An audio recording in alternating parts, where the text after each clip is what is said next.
Hello there everybody, Oimon here, and welcome to Project Zero 2 Crimson Butterfly, aka Fatal Frame 2 Crimson Butterfly, of course, if you happen to live in the US. I never did work out why they called it Fatal Frame in the US, but it's still Project Zero in both Japan and Europe. I don't know if there's already maybe something in America that's got the name Project Zero. I don't know, maybe they just didn't think that was marketable in the US. Naming conventions can be very strange sometimes. Like, sometimes it is done for copyright reasons, and sometimes it's just done because they think a different name would sell better. It's strange, it's weird, but anyway, Project Zero 2. This is one of my favorite horror games ever. I really like this one. It's aged quite well. I think it's definitely aged better than the, or at least, I'd like to say I think it's aged better. Who knows, maybe when I actually get around to playing it, it won't have aged as well as I think it has, but if memory serves, I think this one's definitely aged better than the first one. The first one was kind of clunky. The map itself was small, and you tended to repeat it a lot. And although they did bring the repetition stuff back for the third one, the second one actually doesn't really have a lot of repetition in it. You can go through areas again, but that's like optional stuff, you know, side quests and this, that, and the other. But, yeah, Project Zero 2 is, as I say, one of my favorite horror games.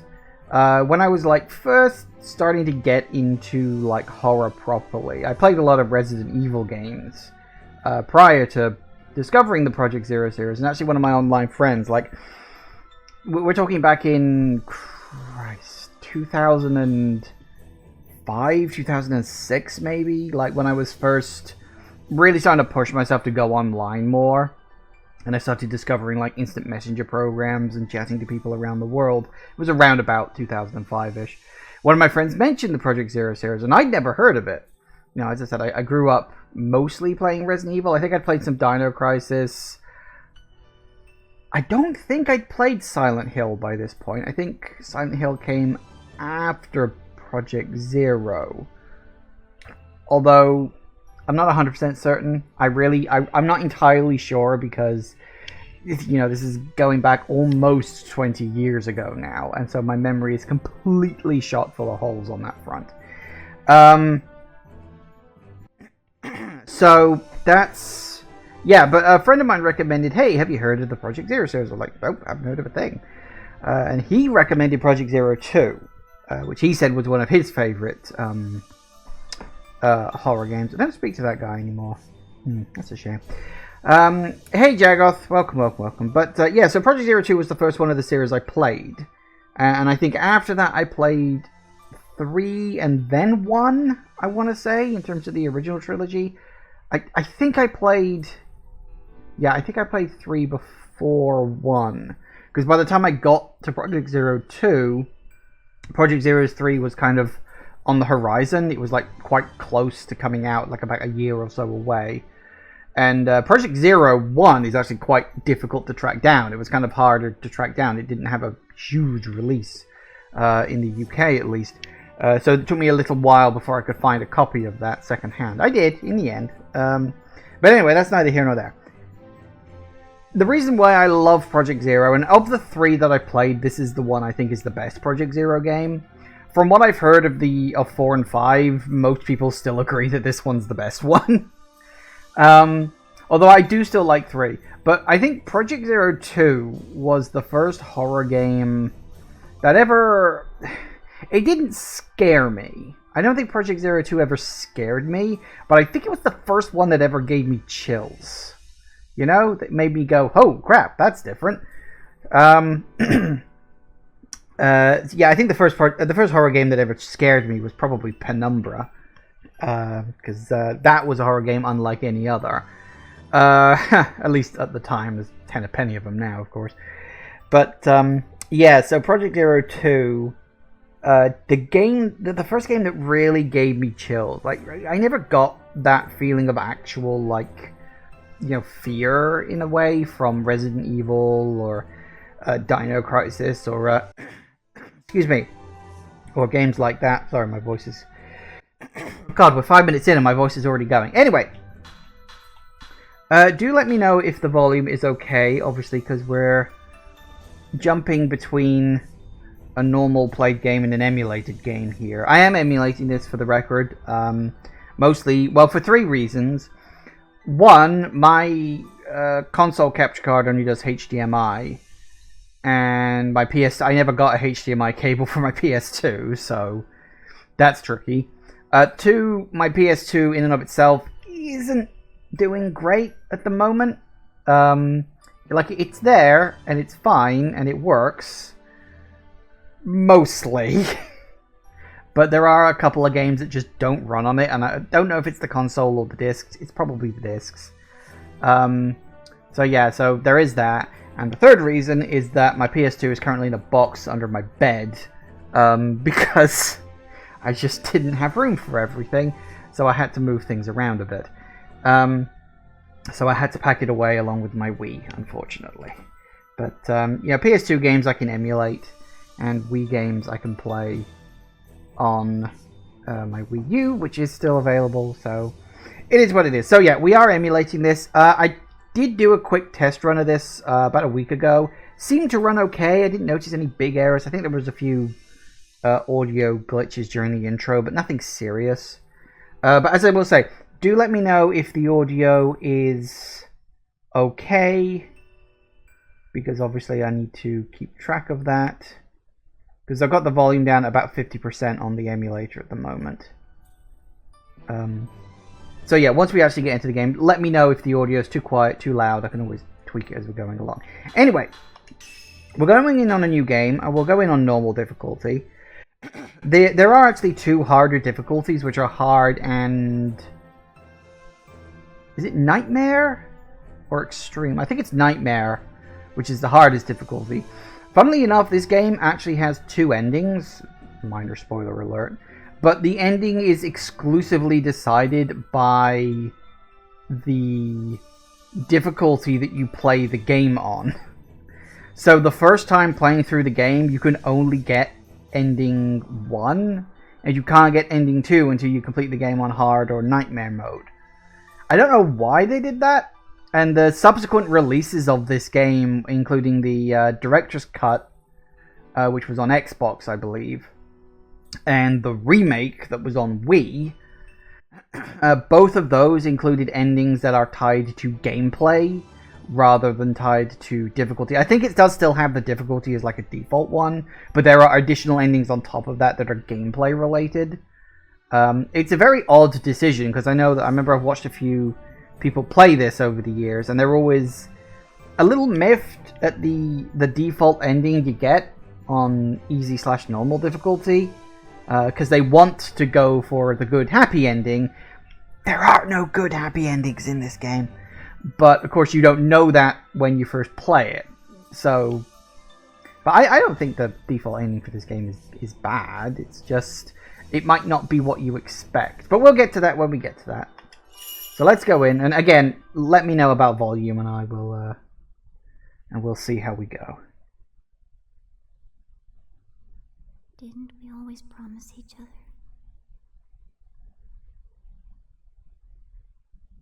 that we would always be together?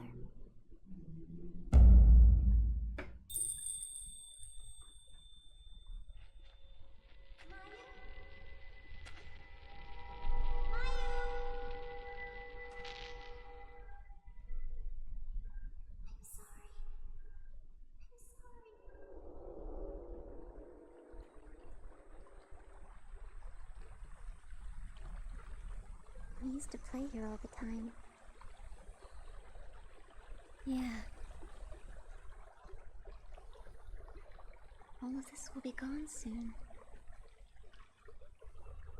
Is your leg okay? Does it hurt? It does a little, but I'm fine. Meow? Yes? Never mind.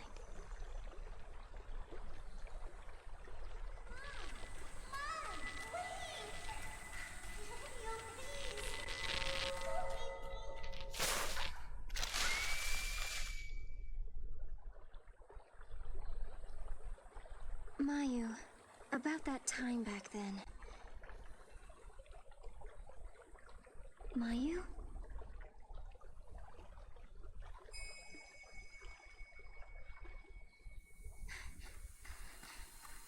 Mayu!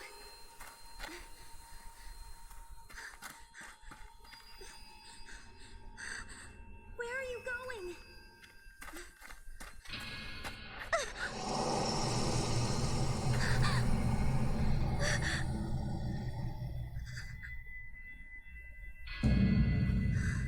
No, stop!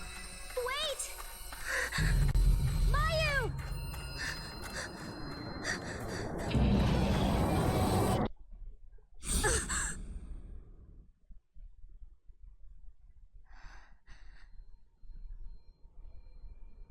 Mayu?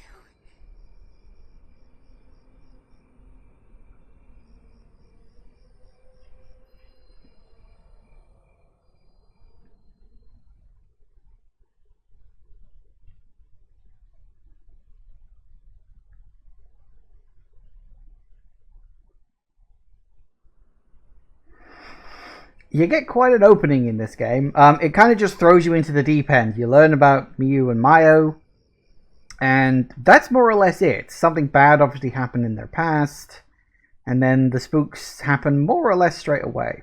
Now, controls are fairly standard fare. It's not tank controls, actually, because Project Zero never actually did tank controls. It's your standard 3D where up is up, down is down, and your character just moves like that. So, yes, let's get going.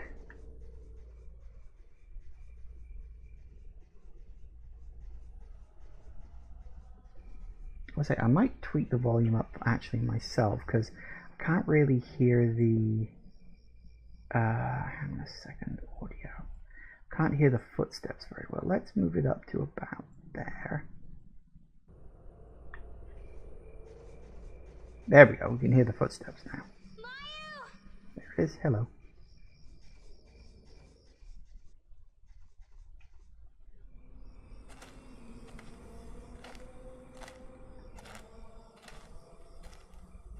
I'm so sorry. I'm so sorry.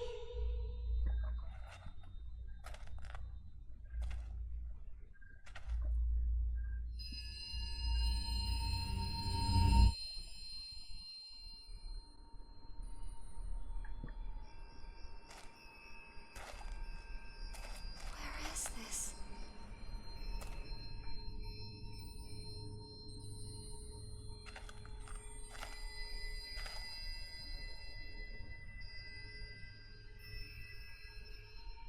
Mayu?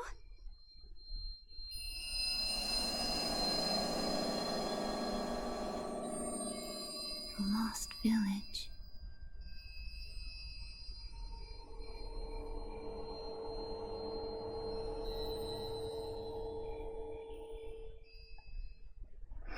Oh yeah.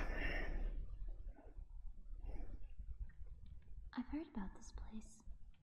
A long time ago, there was a village here that disappeared during a festival. People who get lost in the woods are trapped by the village. Could this be that place? What do you think? Could this be that place? I don't know. Is this strange village that looks kind of lost the Lost Village? I mean, might be. Chapter 1, The Lost Village. Give the game away, why don't you? So, yes, this is it. This is where we'll be spending the game today. This is The Lost Village. There's nobody here. Correct, there is not. And yes, we got to get used to Mayu running around, or more accurately, not running around, because we can run. And she can kind of run, but she has a limp because she has a bad leg. And so what that actually means is that it's better for us to walk when she's around, otherwise it takes her an age and a half to play catch up. And she complains if you go on too far ahead. Again, the only thing that affects endings is difficulty, but it stops her from moaning. Ooh. It's a shiny thing. There's something on the ground. A black bag. There are several pieces of paper and a photo inside. News clipping. The headline reads, Geological surveyor missing. With the start of construction for All Gods Dam approaching, Masumi Makimura, 26, a geological surveyor dispatched to the area, has gone missing. Mr. Makimura went to the area to investigate the site that would be submerged once the dam was built, but hasn't been heard from for 5 days. Small news clipping. Seems to be a follow-up to that other news clipping. The search for Masumi Makimura, 26, the surveyor missing since the 4th of this month, came to a close yesterday. Mr. Makimura had been helping to conduct a geological survey for All Gods Dam. As of yesterday, he has been missing for 10 days. And a couple. Photo of a man and woman are attached to the news clipping. You put the news clipping and photo of the young couple in your file. Whose is this, I wonder? Who else is here? Oh, we'll be finding out soon enough. I will say, this opening to the game, like everything we've had before in this, is like, it's a bit creepy. It's very sort of Japanesey in its style of horror. And it sort of really sets the tone. Hello, mysterious person over there. Couldn't possibly be anything spooky at all. But I said earlier about how this game gave me, like, the first game to really give me chills. The upcoming cutscene is the moment where my brain went, oh fuck, because something happens that's kind of obvious when you think about it, but I totally didn't see coming. Yeah, so you can actually... The statue of guardian deities appear to be carving of twins. There seem to be many statues just like this throughout the village. It's not really a statue, it's more of a stone thing, but yeah, okay, I see where you're coming from.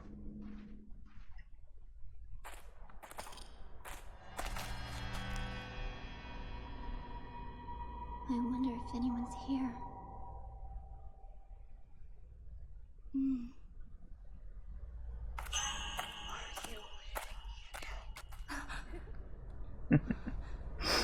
I love that. Mio? You think it's the sister's hand, and then the sister just walks by, and you're like, oh shit! That was it. That was the moment. As I said, first time I ever played this, creeped me the fuck out. I was like, whoa, that's really cool. Hello. I don't have a camera. It means I can't take your picture yet. Don't worry, we'll get there soon enough.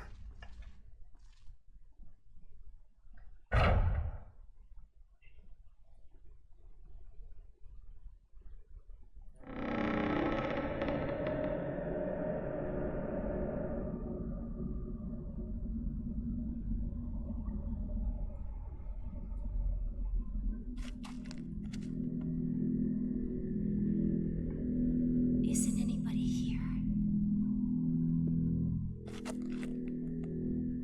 Should we go inside? Mayu?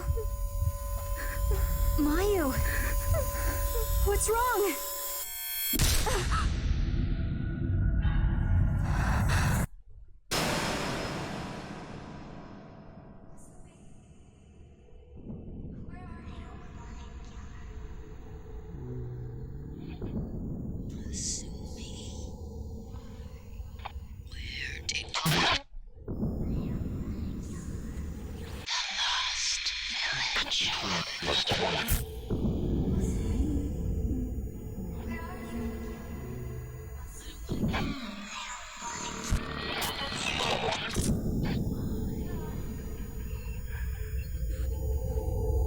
I don't want to kill anyone.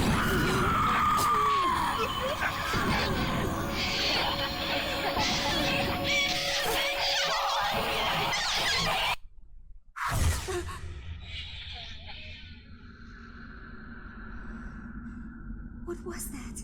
I don't know. I don't know.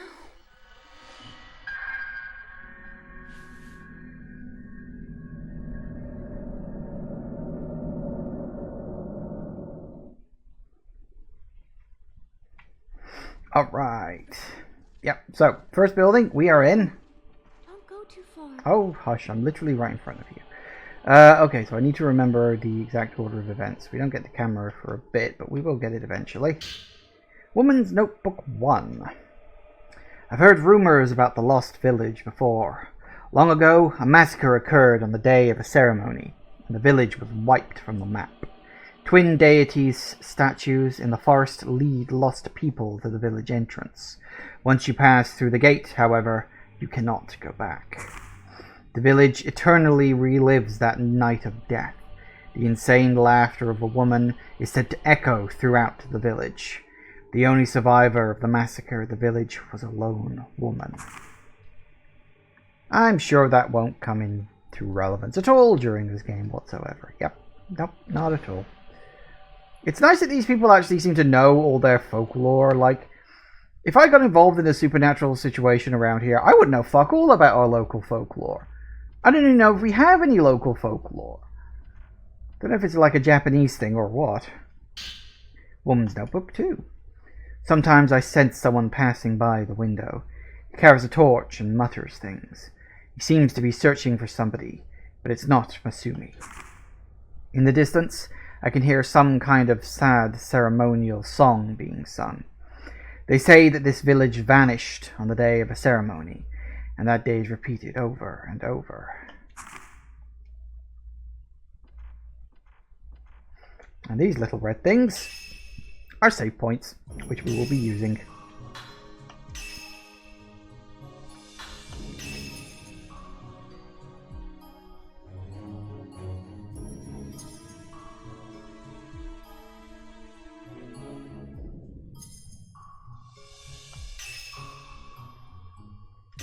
Wait, did it work? Yes, okay, it did work. Just checking. UK has local folklore? I mean, I would assume so. There must be some, it's just I don't know any. Okay, let's see if we can remember what's what, because... I feel like we're being watched by someone. Hey, Sacred Water, there we go.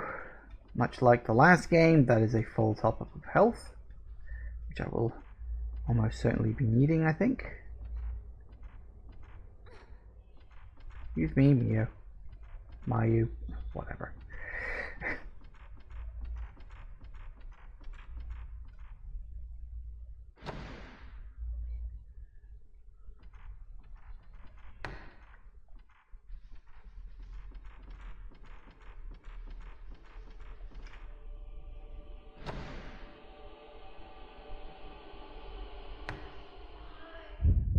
Hello. Still can't take your picture. Hey, herby medicine. Can see a deck beyond the atrium. Yep, we'll get there.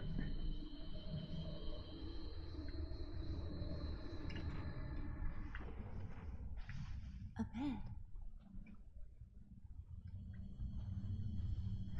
It's a bed that looks like it's got a shape in it. Oh, Woman's Notebook 4. What happened to 3?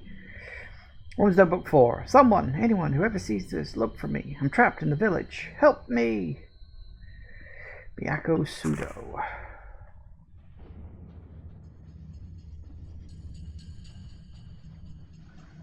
Forgive me in advance if I butcher any of these names.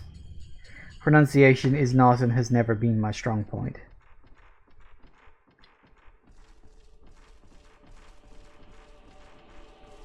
See if I can remember where the bloody hell we're going. Oh, hush. Paper-shaped lamp is lit. Doesn't seem to be anything special in the closet.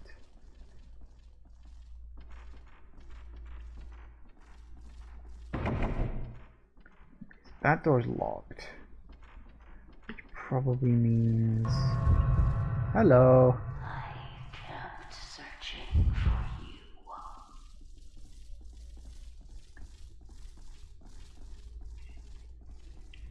Wait! Don't worry, you'll catch up when I go through the door. Everyone always does. See? It's a bit cold. Yes, yes it is. An old coal brazier. The dust inside hasn't been used for a long time. Woman's Notebook 3. There we go. Asumi, it's me, Miyako. I came looking for you. Let's go home together. Together we can make it. Call for me if you find this. I'll be nearby. This you? I wonder if anyone's really here. No. The cold, damp wind is blowing in from the atrium. There are lanterns at the back of the garden. They are lit. Well, okay then. Good for them. Alright, now. Next room. You gotta wander around, find the notebooks. Then, eventually, good stuff will happen.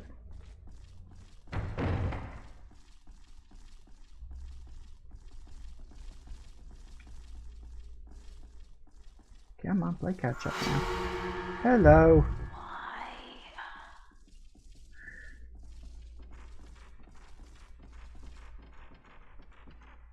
The door is slightly ajar.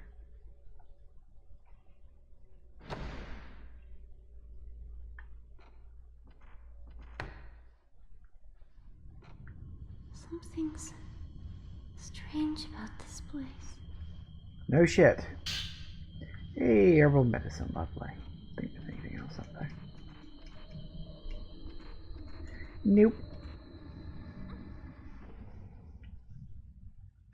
We will be coming back here later to do something else, but that's for much, much, much later.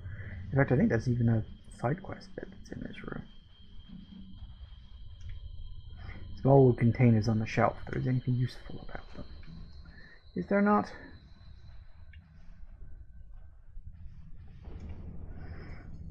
The mortuary tablets and incense burners on the family altar are covered with dust. Torches on the table. The batteries still seem to be good. Someone must have left it here. Camera obscura pointers. The camera was made by Dr. Asso to take photographs of beings in the spiritual plane that normally cannot be seen. It can reveal events from the past through the lingering thoughts of individuals. It is also able to photograph spiritual beings that are invisible to the human eye. I believe Dr. Asso, or Asso, I'm not sure how you're supposed to put the emphasis on the letters. I think he's the same guy from the first one who was said to invent it in the first game. I might be misremembering that, but I'm pretty sure he was. Taking a photo of an unseen being has an exorcismal effect, but simultaneously creates a sort of link with them. If the camera obscura is used carelessly, these beings may even gain the upper hand on the user. I wonder if I can photograph the site at the heart of the village's forbidden ritual. If Dr. Aso were here, I'm sure he would be excited. Seijiro Makabe. I think that's how it's pronounced. Much older than the torch, seems as if it's originally from the house.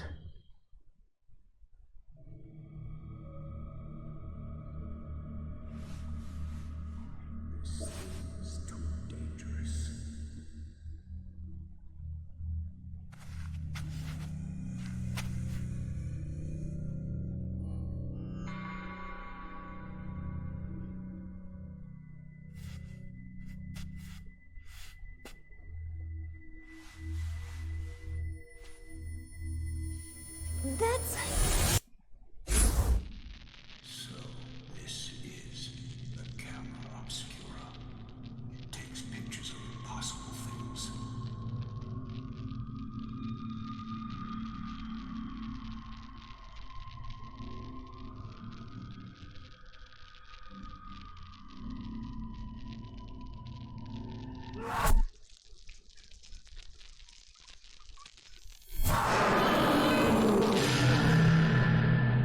What was that?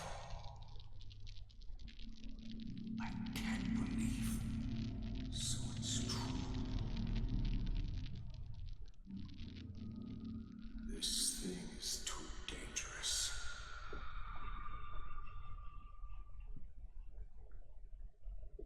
The camera obscura. Mio. What's that?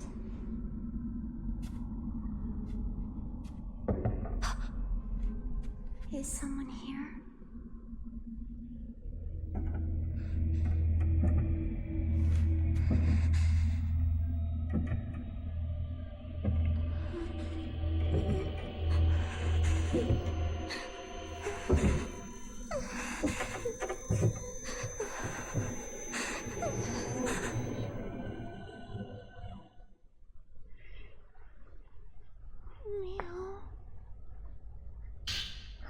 Basic camera operation.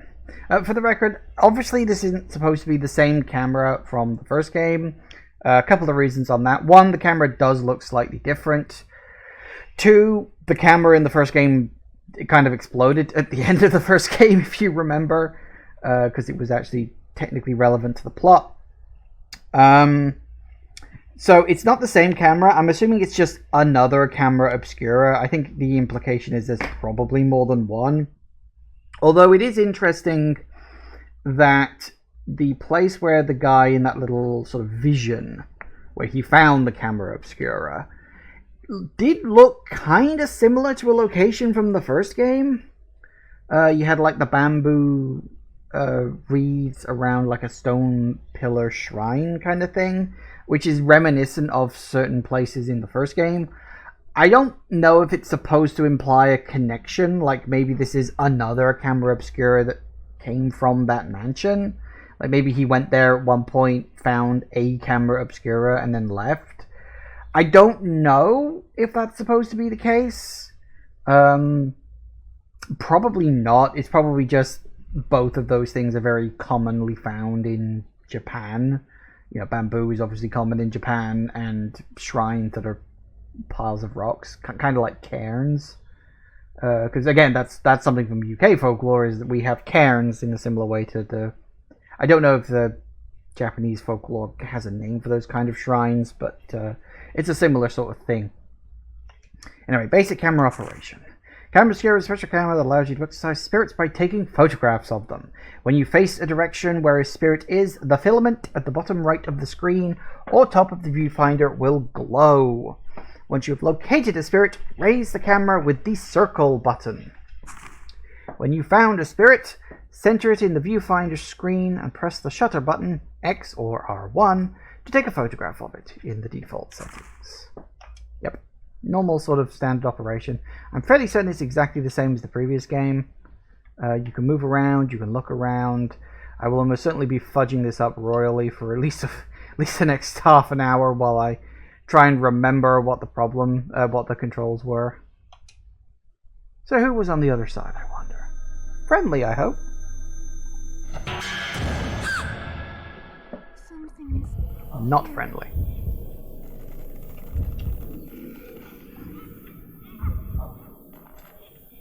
Oh wait, no, we're not fighting them yet, are we? Not quite. Hello. Door, woman.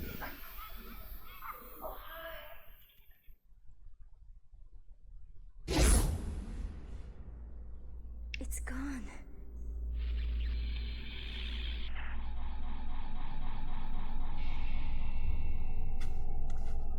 Come on, let's get out of here.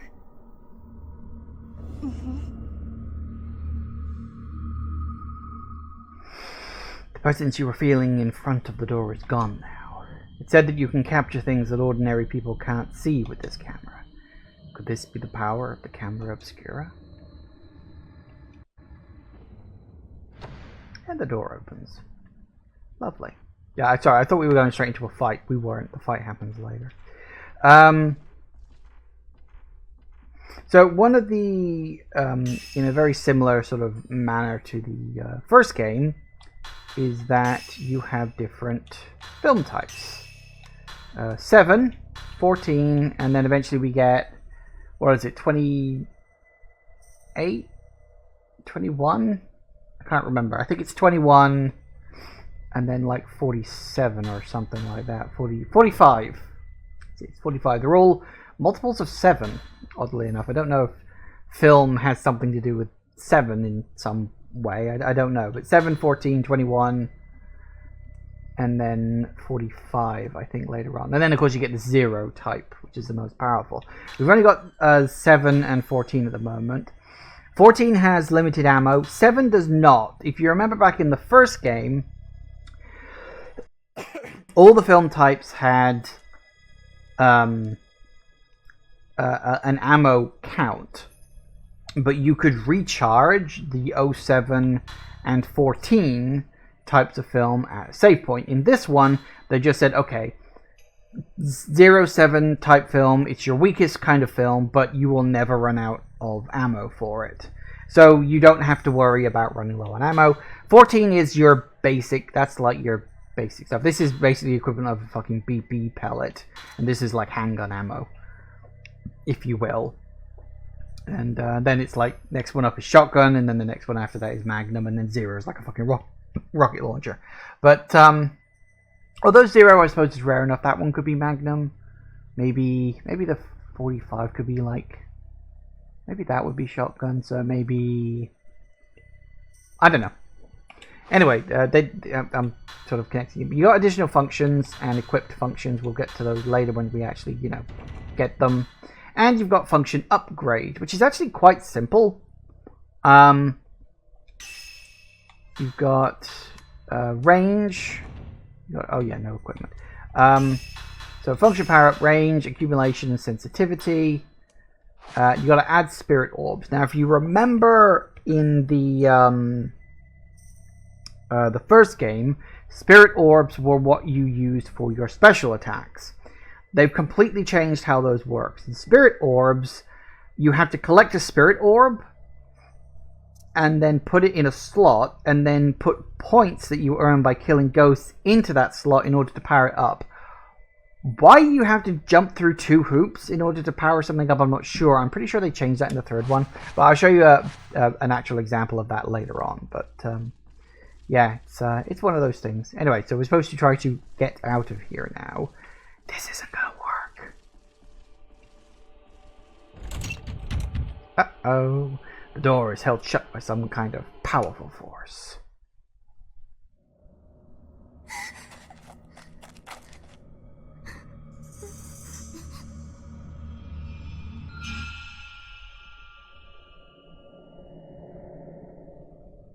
Mio, look. Vanishes at door. Nice.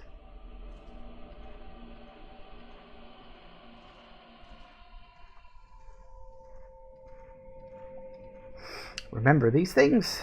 Yes, they're not like paper slips, like seals, which they were in the first game. Now they're just spiritual barriers.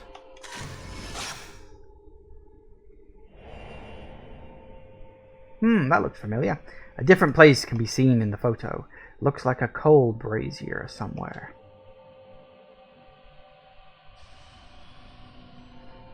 Put the photo in your file. Yep. We know all about files. It's like I've played a survival horror before. Ooh, come on, round you go.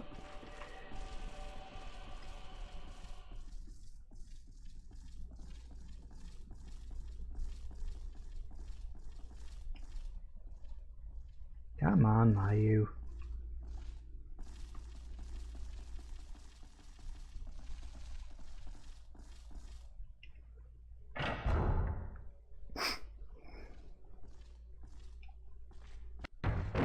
There's someone here.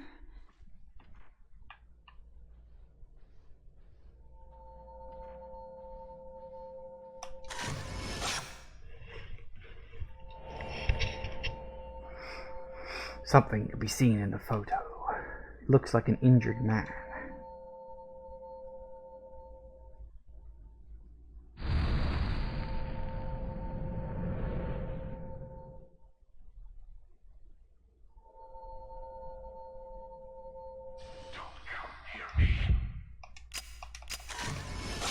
Man on deck. Lovely. Gets me a few points at least. Gonna need as many of those as we can get. Actually, leveling up the basic camera functions is not that hard in this one.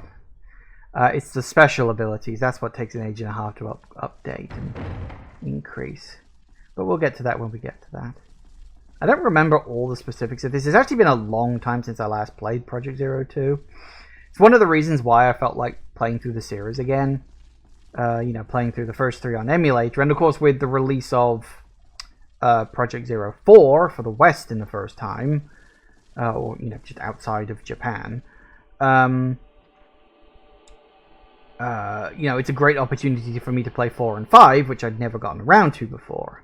4 because obviously it never came out in the UK, and 5 because I just never got around to buying that on the Wii U because I kind of didn't know about it. What do we get? I do like that you can essentially go into first person mode, like find shit, and looking around like this. See things that you can't see because of the weird camera angles. I always like that about this series. Sorry.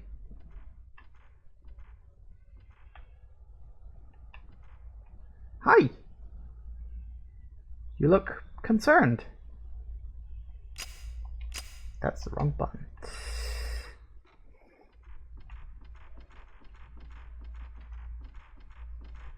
I don't remember if there was something in there or not. I think there is, but I think that's later.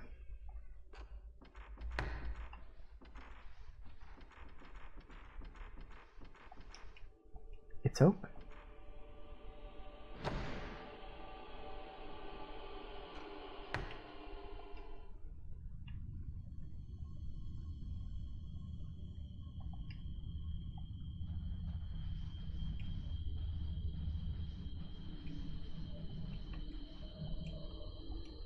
There's a lump inside it.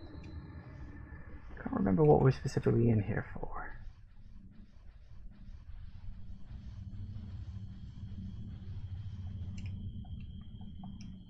I think we're supposed to leave and then... yeah, there it is. Now I remember.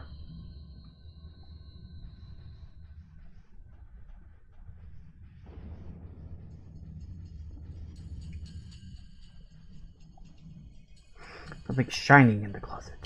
A ginger key. Crest with a ginger design. It's carved on a cup of keys. Gotcha. Woman behind net. Your net will not protect you.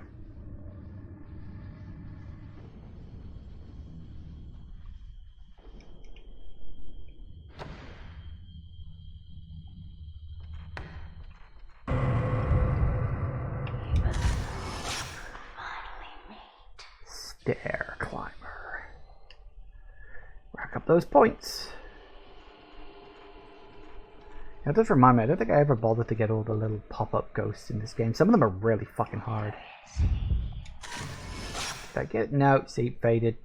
See, that's my point. If you don't know they're coming, it can be really hard to get the timing right. Anyway, we haven't been upstairs yet because I knew for a fact that ginger key needed here. But you shouldn't make fun of it just because it's ginger.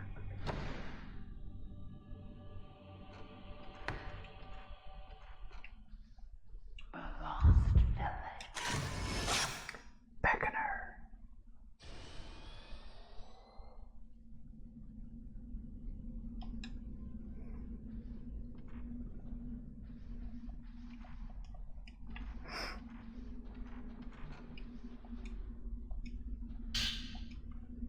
Herbal medicine, always useful.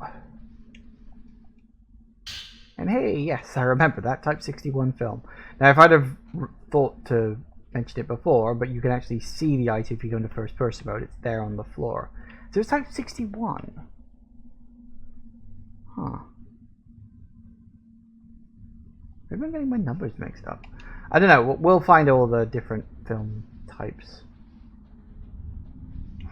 Welcome to Fatal Frame, where everything is made up and the points don't matter. What? Woman's Notebook 6. How much time has passed since I came here? How long would this night last? I can't take the darkness. It's driving me crazy. I have to get out of here. I have to see Masumi. Did we miss 5? Hang on. We did miss 5. Where the hell is 5? Hang on a second. Where the bloody hell is number 5? I don't actually remember. But now I want to go find it somewhere.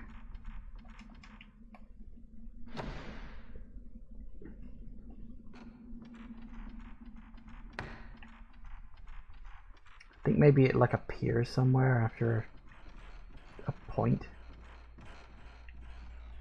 I don't know. Let's find out.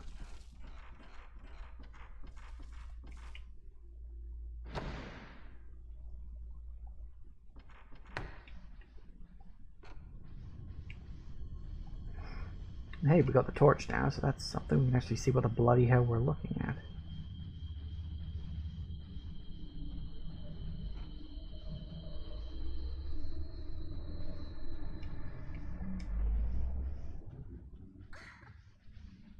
Excuse me.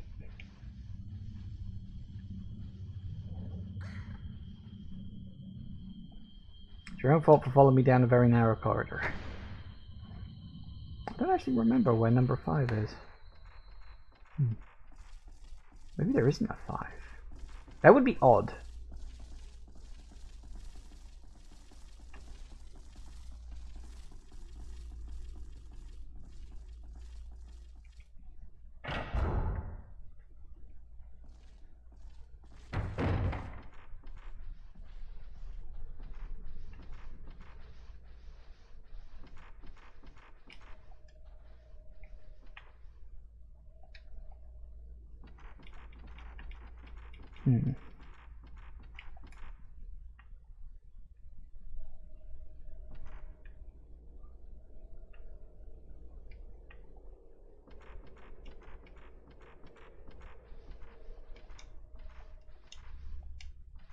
Nope, nothing.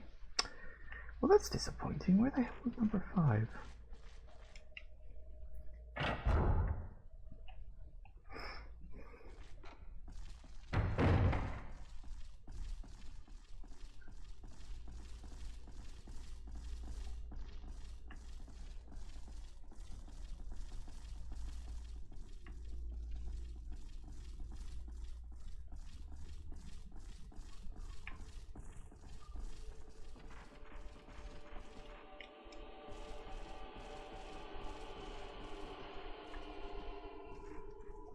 Maybe it is in here and I just missed it. I don't think so.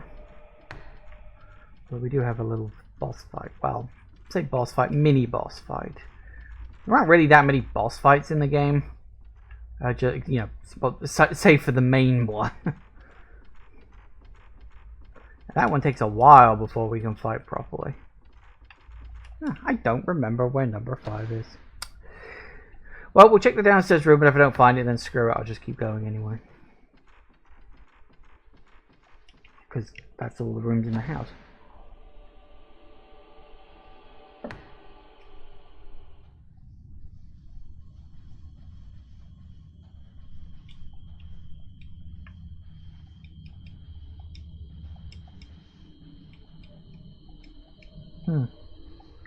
Nope, no sign of it.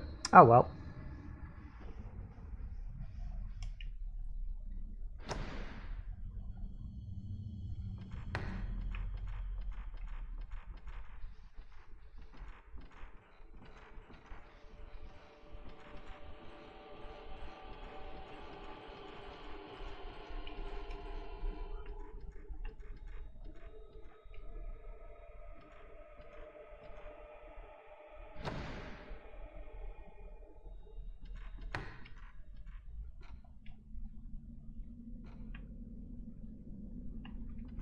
Is it in here somewhere?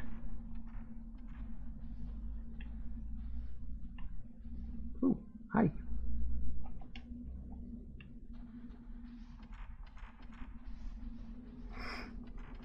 Okay.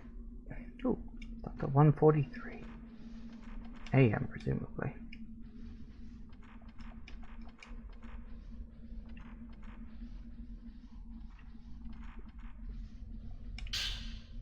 There's number 7. I must be tired. If I start to relax, I pass out, even in a crazy place like this. The darkness here is creeping into my dreams. Slaughter, rivers of blood, fallen people, a woman in a blood-stained kimono, insane laughter, and twin sisters calling out, "Don't kill me." That woman's laugh is seared into my mind. I don't want to sleep anymore.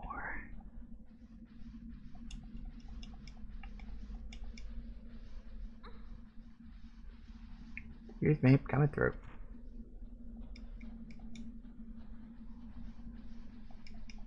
Yeah, I really don't know where notebook number 5 was. Gotcha. Stands behind. And a little Mio cameo. Or Mayu. I'm always getting their names mixed up. Mio, Mayu. Ooh, Folklorist's note number 1. The ceremony master, Mr. Kurosawa, gave me a very warm welcome. The village has no chief. The ceremony master presides over the village.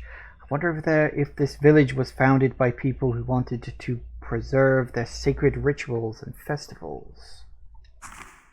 Most notable among all gods' folklore is the Gate to Hell legend that has been passed down for years. It is an archetypical tale of a gate or hole that marks the border to the world of the dead, also called Hades, the underworld or netherworld. It is a forbidden place that is feared and hated, but is also worshipped as well. The idea of hell has been a core belief of humans since ancient times. This village supports the theory that the belief is universal. The forbidden ritual regarding this gate to hell that takes place here is something no one is allowed to see or speak of. This strict taboo is probably the result of a ceremony concerning the border with hell coming closer to the living world. Villagers lead a simple life. Deep in the mountain, they struggle to forage food for their daily meals. The village has little contact with the outside world. They continue to practice the ways of old, frozen in time.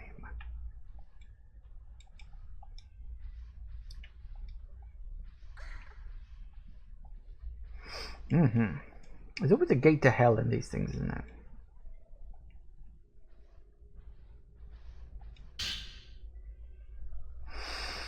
Okay, Woman's Notebook 8. Masumi found my note. He was in the village. I can see him soon. I can't move. I'll wait here. He'll be back. He'll find the way out. If he comes back. He came. Last part of the memo stops abruptly. Let's call them Asian Girl 1 and Asian Girl 2. No, that's rude. Dune says the gate to hell was on Mars. Well, I mean, it wasn't that the gate to hell was on Mars. Didn't they just create a gate to hell on Mars? I've always been a little fuzzy on that front. I'm not exactly up to date on my Doom lore, you know?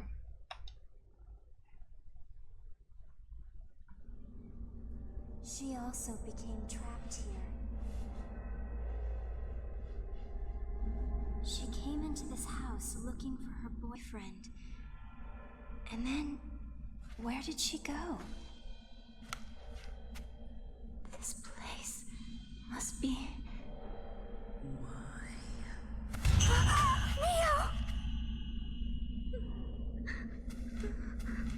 Mayu? Why?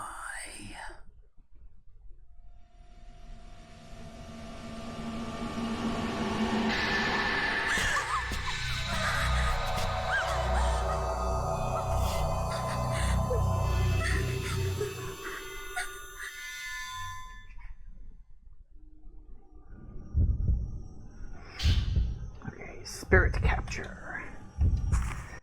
You can exercise spirits by taking photographs of them with the camera obscura.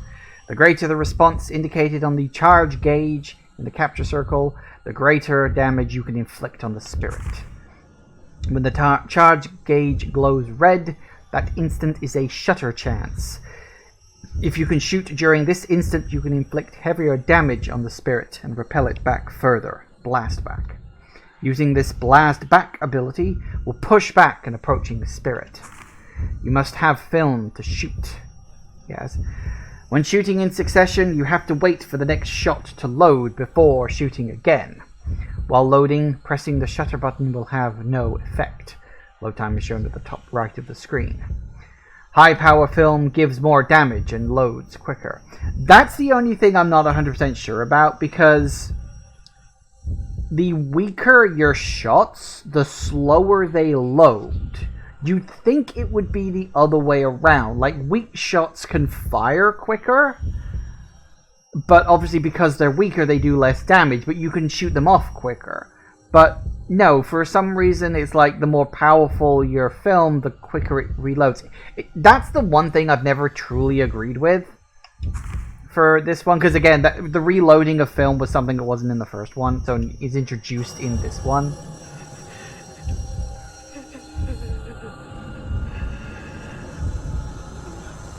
Hello.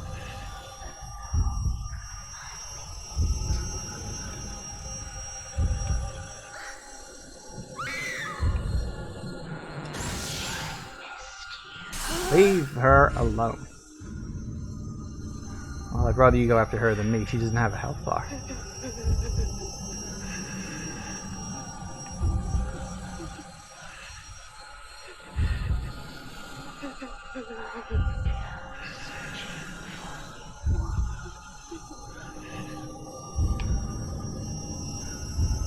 Out of the way, please. Hello.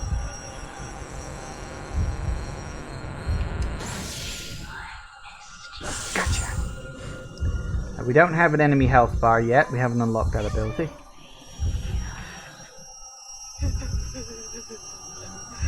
Where are you? There you are. Alright, nope.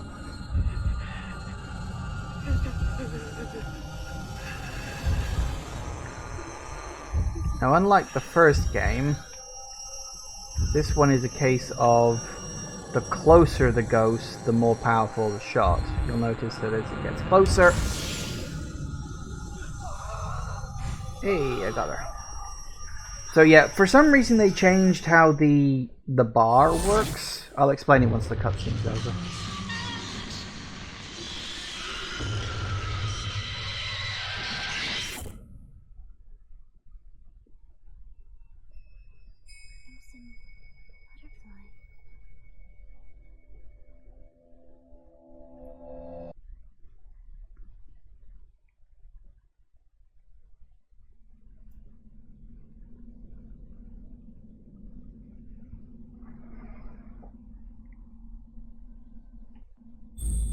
Chapter 2, Twin Shrine Maidens. There's something on the floor. Aragonite.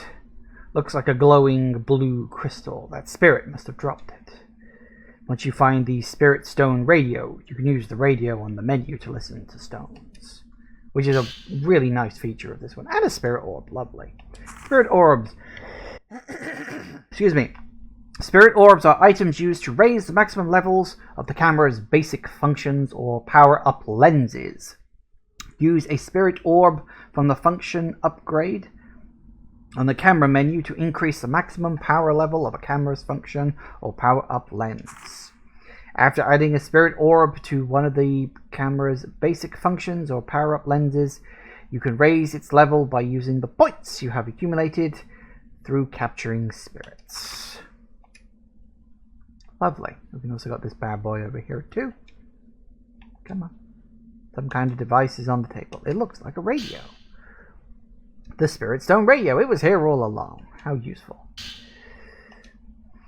Okay, Spirit Stone radio. Through the use of crystals in its circuits, this improvised version of a crystal radio is able to tune into voices from the spirit world. If a person wears a crystal for a long time, their thoughts will remain within, creating a special type of crystal, a spirit stone. According to Dr. Asso, the radio can also pick up sounds from the spirit world, indicating feelings and intuitions in a similar manner to the sympathetic phenomena that occur between twins. Which is important, because twins are important in this game. So yeah, I'm just going to mention quickly that obviously the circle vertical is sort of where you need to aim when you're shooting at ghosts, and you'll notice that it has like symbols that appear around it when there's a ghost like in the field that's attacking you. And in the original game, you may remember that there was like the bar along the bottom that like slowly filled up with symbols as you sort of looked at a ghost, and then the more symbols it had, the more powerful the shot was. This game abandons that system for some reason, and I never really worked out why, because they brought it back in every subsequent game as far as I know, because it's actually a very good system. But in this one, it's a case of the closer the ghost is to you, the more of that bar is full up. And so I think it's based on a kind of a risk-reward sort of thing, where, you know, you have to be willing to get up close to the ghost in order to snap the picture. But of course that makes it harder to snap the picture of, because ghosts move around pretty quickly. Anyway, it's 4 o'clock, so we are going to have to pause. And we will look at the Spirit Stone radio and then continue on with the rest of the game when I get back. But yeah, I mean, you know, you know, like, no point in giving like initial impressions. I played this game like a dozen times over the years, but it's just as good as I remember. It's great fun. I love this game. Anyway, back in a minute, guys. And we are back. Okay, so we picked up a radio. Oops, too far. Let's have a look. To the Aragonite. I'm assuming that's how it's pronounced. I don't know.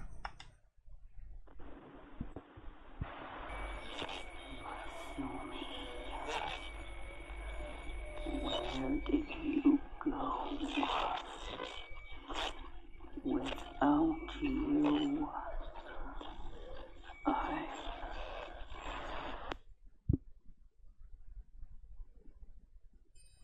That was short. Some of them are a bit longer than that. But we'll get to more of those later on down the line. Right, off we go.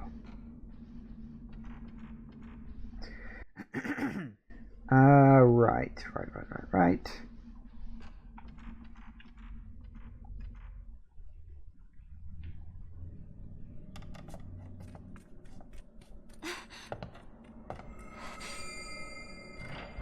Mayu! I'm sorry. I have to go.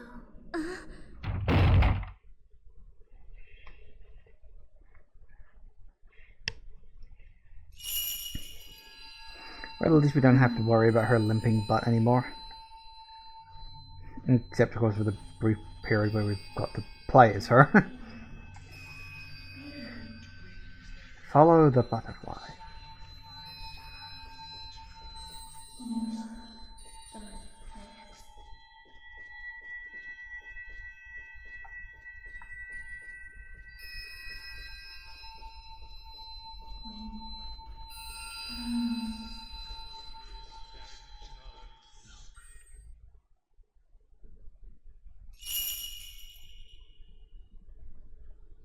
Mayu.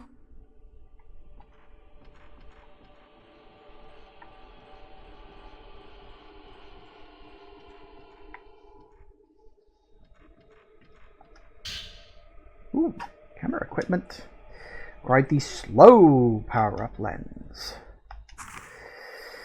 Temporarily slows down the movement of spirits being photographed. To use, press the triangle button when you've charged one or more spirit power points. Yes, that's actually something I will point out as well. While this effective active, spirits will move slower and shuttle chances will be longer. Yes, so it does exactly what it says on the tin. And we also got a piece of equipment. The measure equipped function. Shows the spirit's HP. Again, speaks for itself, I think. Okay.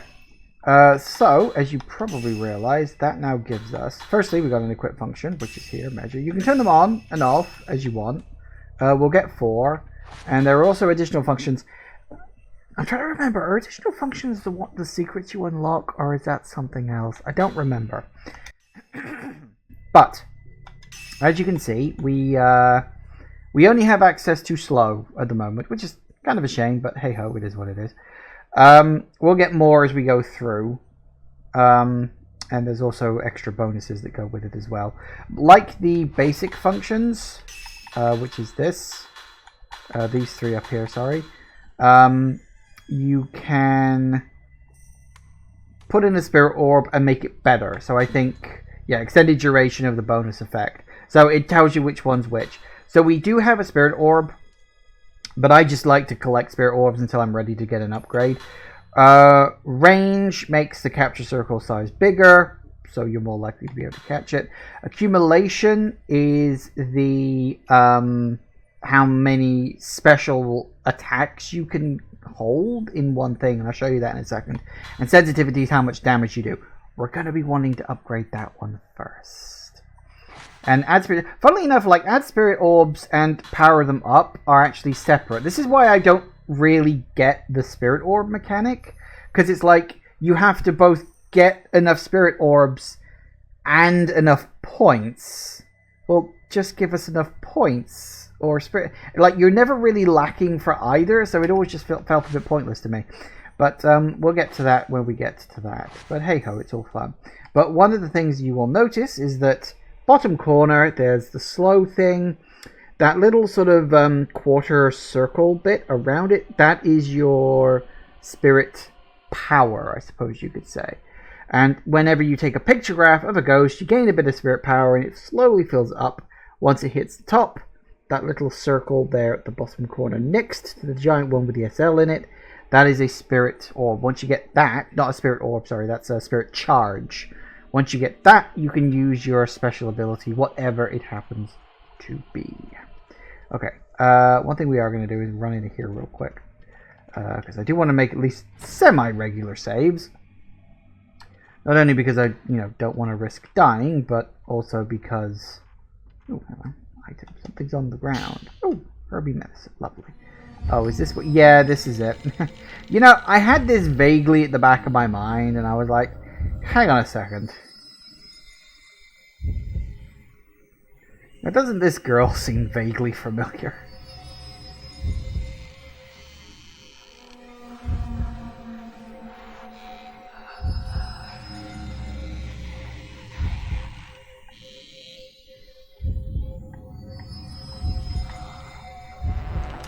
Damn it, too slow. I forgot that it just popped up randomly. God damn it.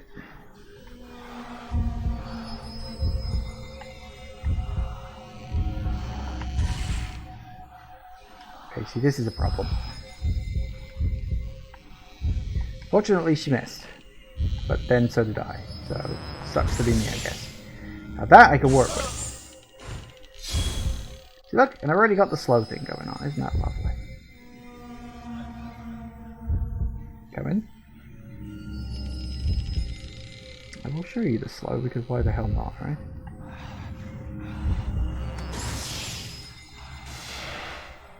Look, it worked. And that's her all slowed down now.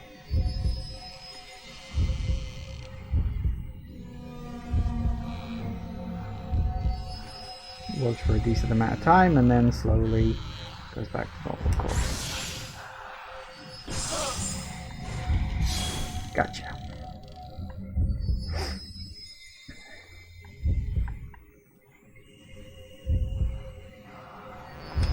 Hello.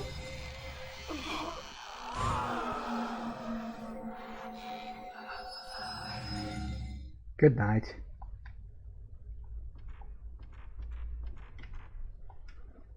Ooh, a moonstone. And a spirit orb. See, this is my point. You're never lacking for spirit orbs, so it just seems kind of pointless. The only thing you're ever waiting for is points. Moonstone.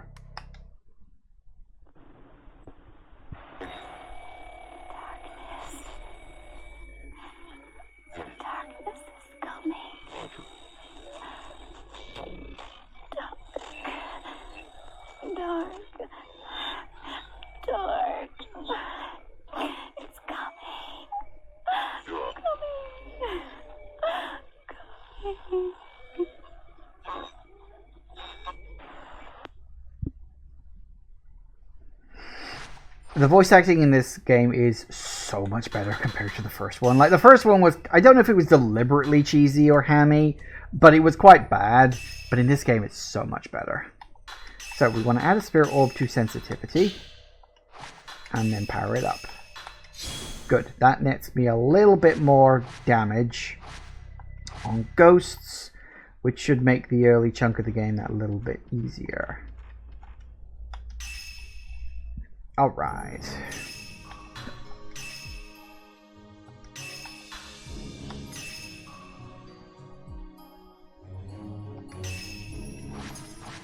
I do wonder, with Project Zero's 4 and 5 now available on PC, if we're going to get like a HD remaster of this original trilogy, because that'd be fun. I don't think it'll happen. These games are pretty old. We might get lucky and get the Project Zero 2 remake on this, but I'm not going to hold my breath for that. There we go. But I mean, if we're going to get any of them, hello, Frozen Woman. You're looking a little melted. But yeah, if we were going to get anyone, the Project Zero 2 remake for the Wii is the most likely one, because we had, you know, Project Zero 4, which was originally a Wii game.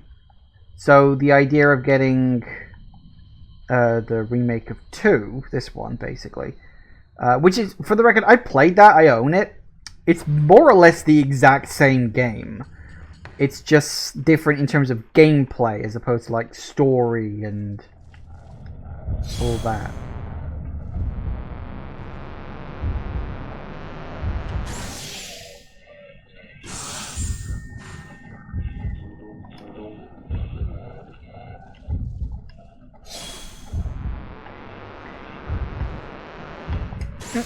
Gotcha.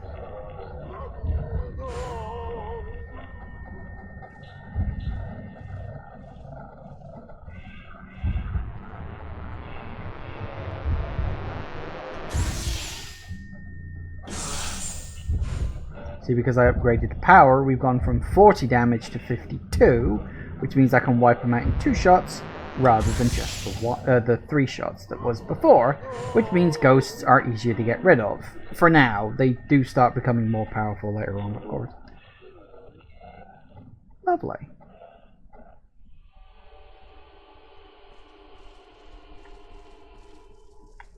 Because ghosts give you points, and points get you level ups, you're definitely going to want to kill ghosts. You can run away from them. I don't really see the point, but you can.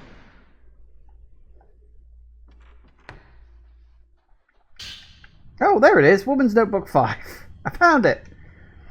Sometimes I hear an eerie song-like sound coming from the family altar. It sounds as if it's coming from deep below.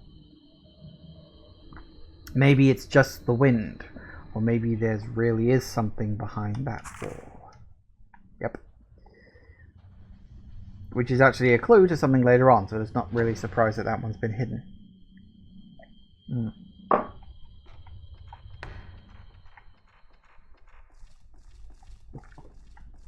Well, I'm glad I found that. Didn't think I would. Don't think it was showing up. But hey ho, what are you gonna do? Freedom! Something on the floor is shining. Mayu's charm. Use radio. Yeah, so you get this charm, and every once in a while you can look at it, and it'll give you a new piece of information.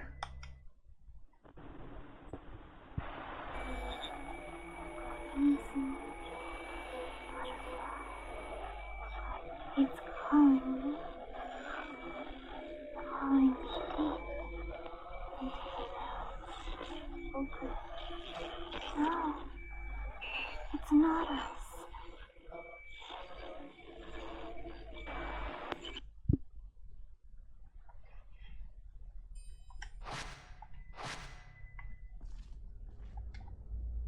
Looks as though you can go outside. Yes. Don't particularly know why it asks you. I think it's because it takes you through a loading screen, but, well, sort of. Loading in this game is actually pretty good. Okay, so we need to go chasing after Mayu, because of course we do.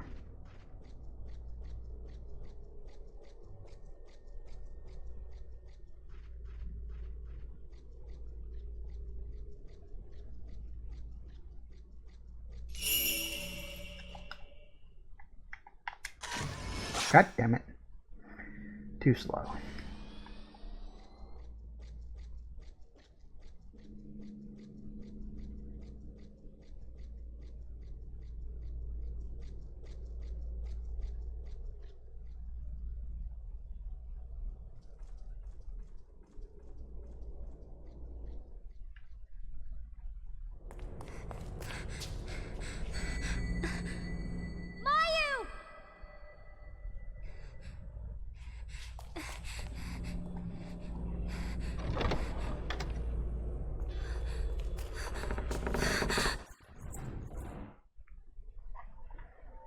Of course.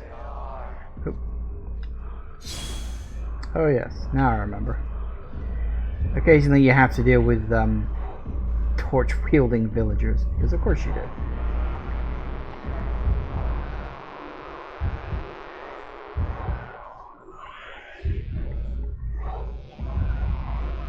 Wanna go for it? Come on.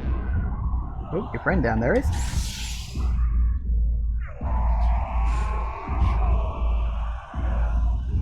Is there a third one, or is it just you? Nah, it's just you. Sometimes they come in groups of 2, sometimes they come in groups of 3. Come on!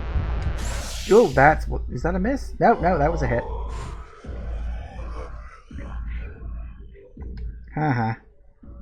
Sucks to be you, I guess. Okay.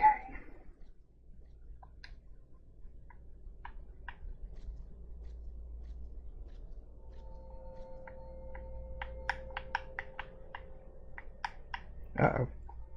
Hang on. Why is the controller suddenly not working? Oh, ah.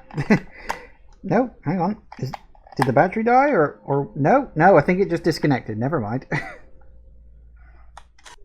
Wireless controllers, man.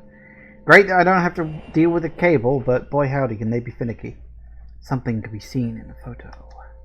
It looks like crimson butterflies.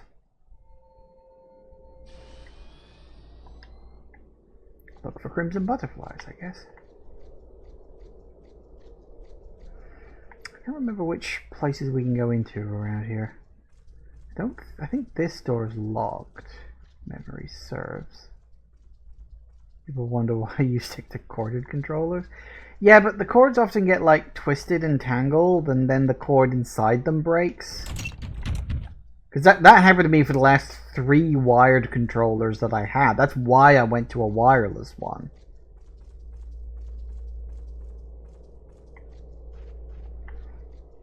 Okay, so we can't go in there, but I think we can go in the next one.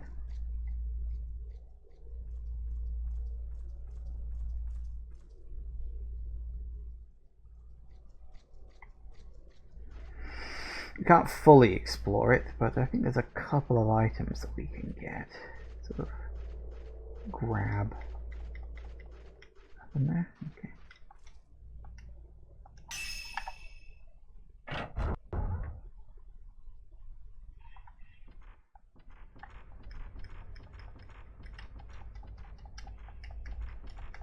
Nope, nothing there. Okay, apparently not. Suit yourself.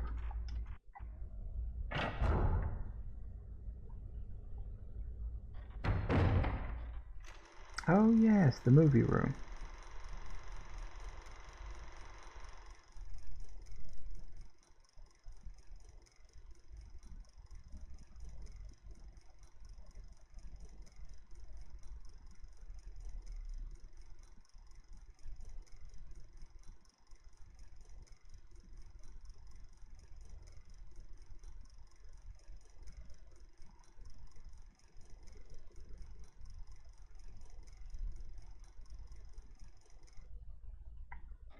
Wow, what a reel.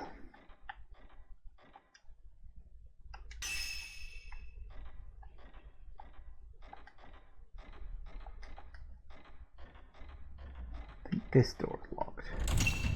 Yeah. They basically give you access to this so you can look at film that you find. You'll find a few pieces of film. Everything you see in these things you'll understand in better context as the game goes on. Though it did remind me of something I'd had actually forgotten about, so there you go. I was like, oh yeah, that was the thing, wasn't it? Anyway, another piece of herbal medicine. Always nice.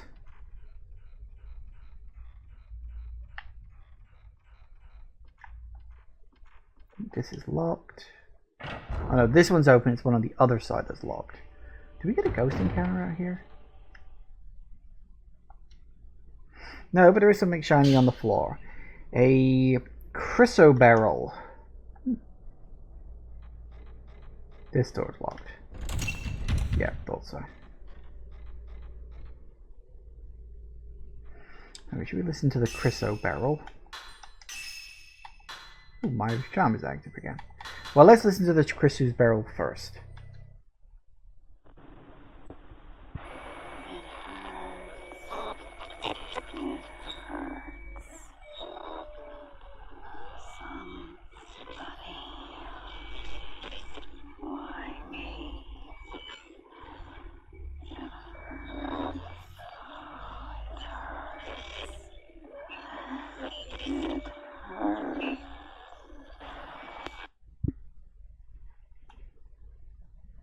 You know, I think it hurts.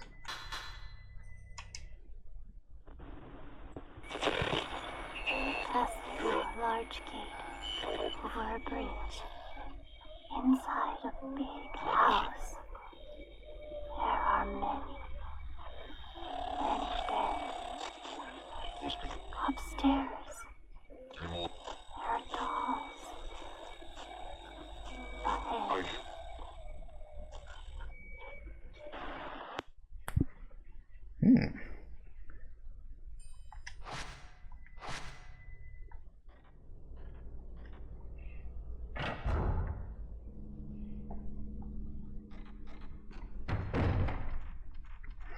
Don't worry, we'll deal with all that later on. Right. Pretty sure this door is locked. Yep.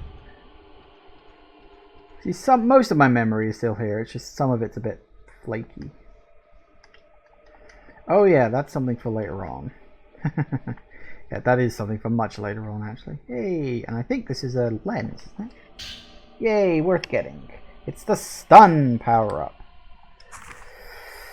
Intermittently stops the movement of a spirit. Spirit power required 2. Yeah, because that's the other thing, is that not all of the camera functions use just... Sorry, the lenses use 1 spirit charge. Some of them use 2, or even 3 for the more powerful ones.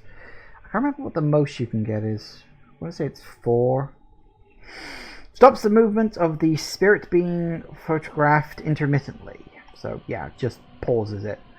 As you would expect from something called stun. Makes it easier to grab a shutter chance. We'll stick with slow for now because it's cheaper. Hey, folklorist note number 2. The guardian deity statues in this area are different in that they are engraved with shrine maidens. The village children say that the statues honor the gods of the village. Also, a book in the house links the statues to something called the Crimson Sacrifice. Maybe the forbidden ritual is related to this Crimson Sacrifice. Well, maybe.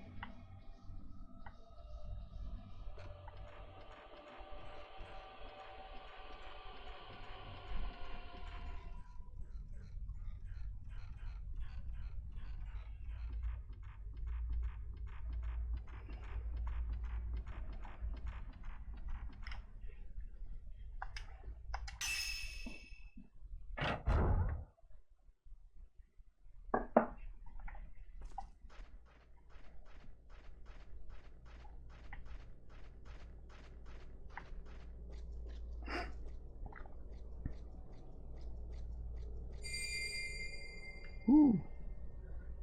Butterflies. I think this is a door as well, but I think it's also locked. Yep, it won't open. We'll get to that later. I think they want me to go that way. So let's go that way.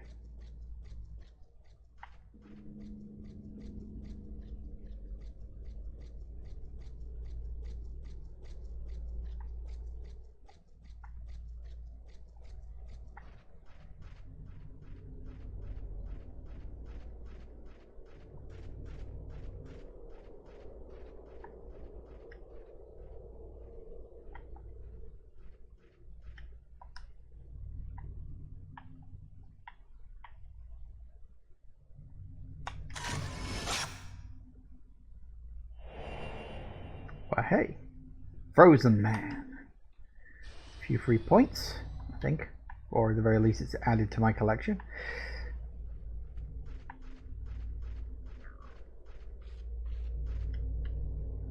Torch beam doesn't reach the bottom of the well. There doesn't seem to be any water. Faint current of air rises from the bottom.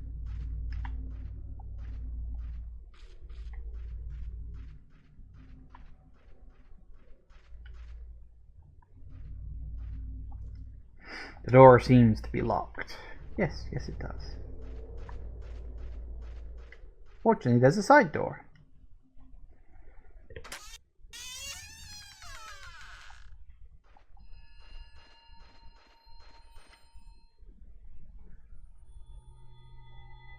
Yai!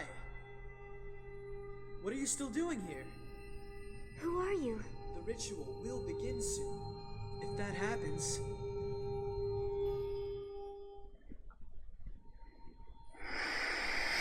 You're back. Yai, you and Sai have got to get out.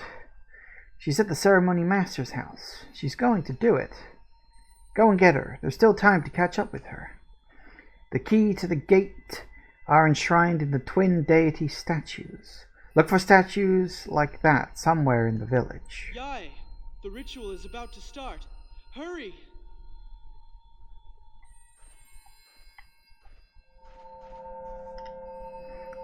Statue of God and deities here. Looks like twins carved into the face. Yep. So you can also take a quick picture.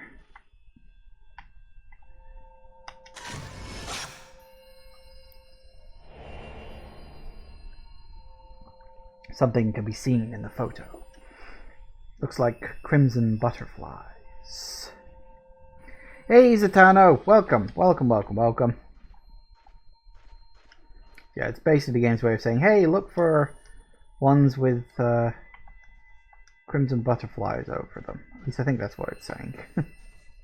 If you cannot find a way to leave the village, come and find me. I may be able to help.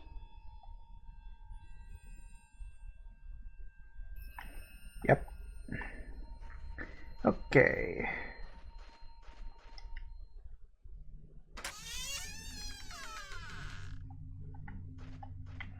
While we're here.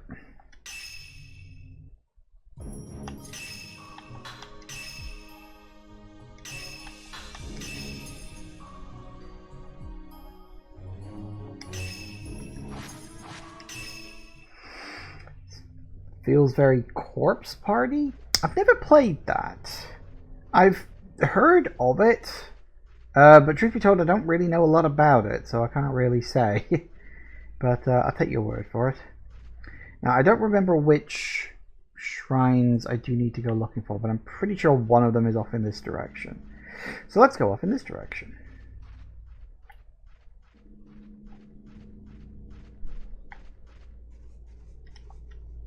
Something on the ground. Yay, Type 14 film. Yeah, sometimes you can check the little statue things, and there won't be the item you're looking for, but there will just be some nice miscellaneous goodies, which is always nice. I think it's the one all the way over here by the hill ritual site. I think it's the one on the far side. No key there. I think it's the one over here. Well, I think we gotta fight a couple of ghost townsfolk first. Or afterwards, maybe.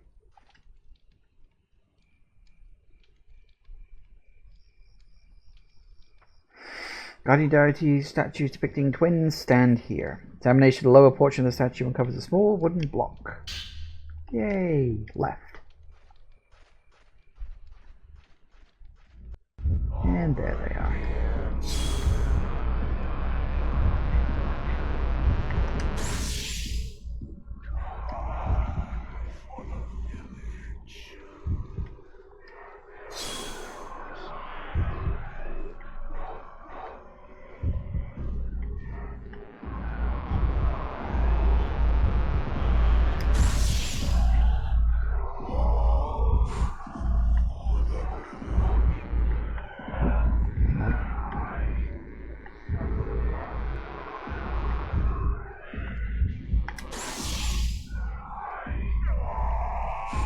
Close enough. Whatever comes out, you immediately hopping on Metroid Prime 2 Echoes Remaster.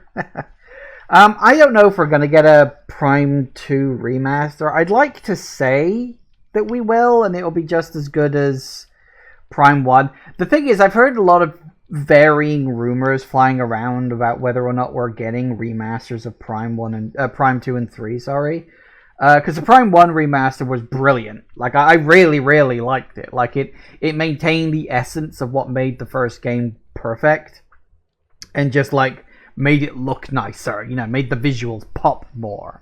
And I was very happy about that.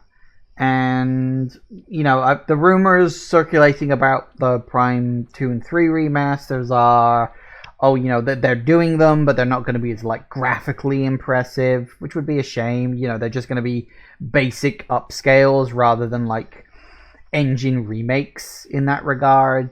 Yeah, I've heard a bunch of things, you know, people talking about various things about it. If it does come out, if it looks like it's worth my time, then yes, I will happily play it. But we'll see. Oh, hey, Spirit Orb. Always nice. Yeah, it's just a case of I'll see what it looks like when it comes out.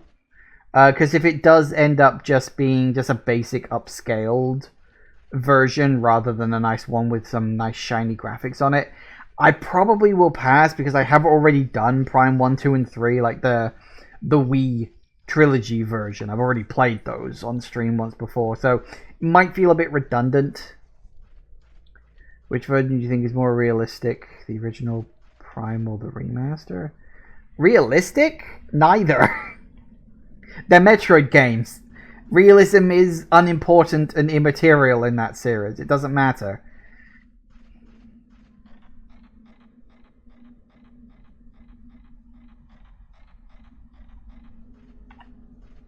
Oh, come on.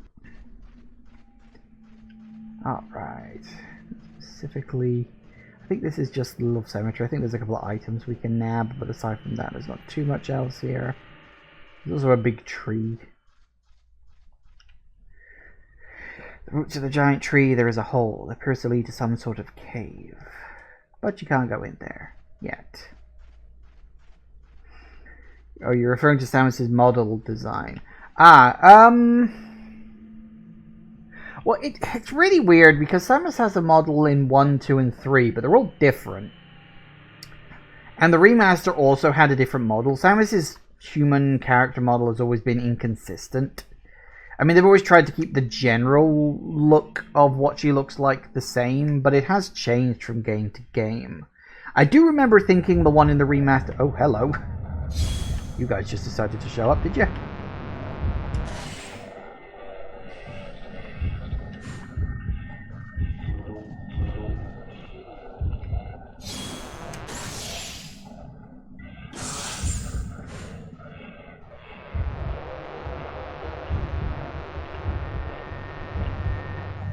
Come on, do your thing.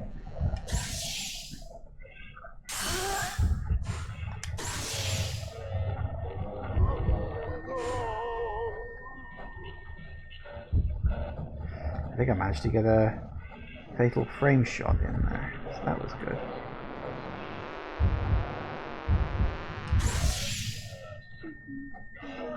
Oh, and again, even better. Well, you guys came out bloody nowhere, didn't you?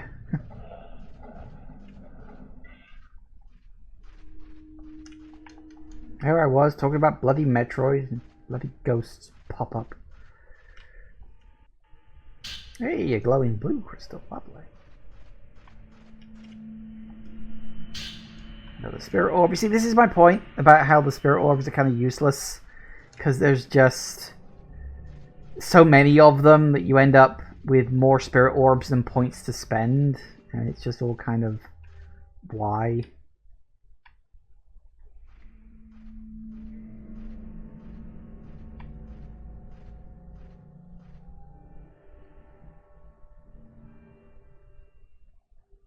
Anything I can see that I couldn't see before? No, I don't think so. Hey, a couple of items out of it, not bad.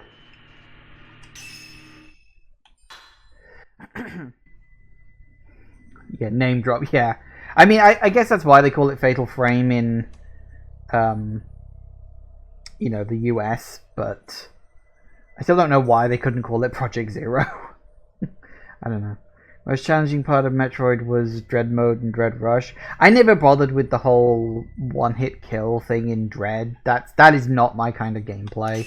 I don't like that by quite some measure. There is no time. Just one of them must suffice. Hurry. For the village, we must perform the ritual ourselves. Kill her. Kill her. Kill her. But he sounds like fun.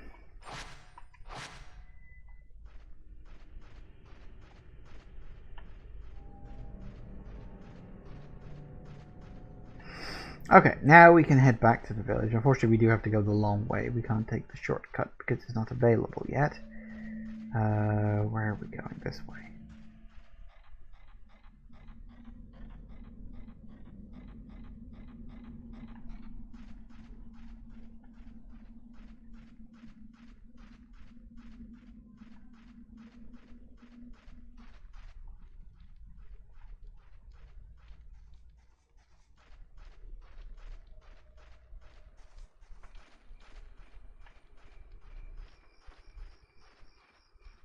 Alright.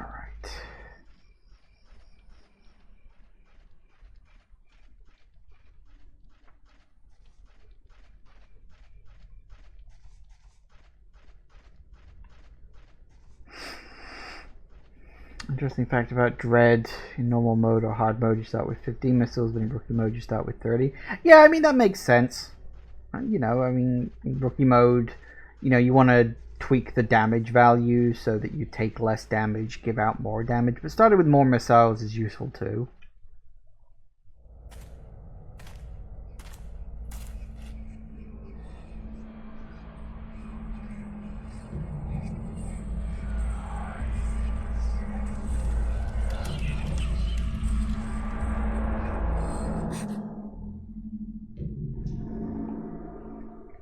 I think they're looking for me.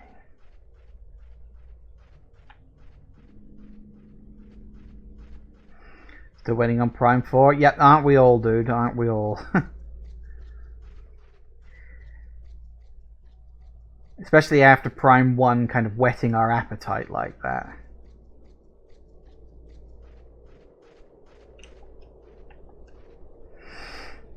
Nothing there, sadly. That one's empty. But we can go this way now. Use that one on my way back. I think this door, yep, that door locked. Type 14 film, lovely. And then Retro Studios working with Nintendo again. Yeah, I mean that's why Prime 4 has taken so long to release, because it was in development for about 2.5 years with a different studio. I can't remember who the hell it was. But Nintendo wasn't happy with their development, so they restarted development from the ground up. Which after like 2.5 years is like, that's quite a commitment to make.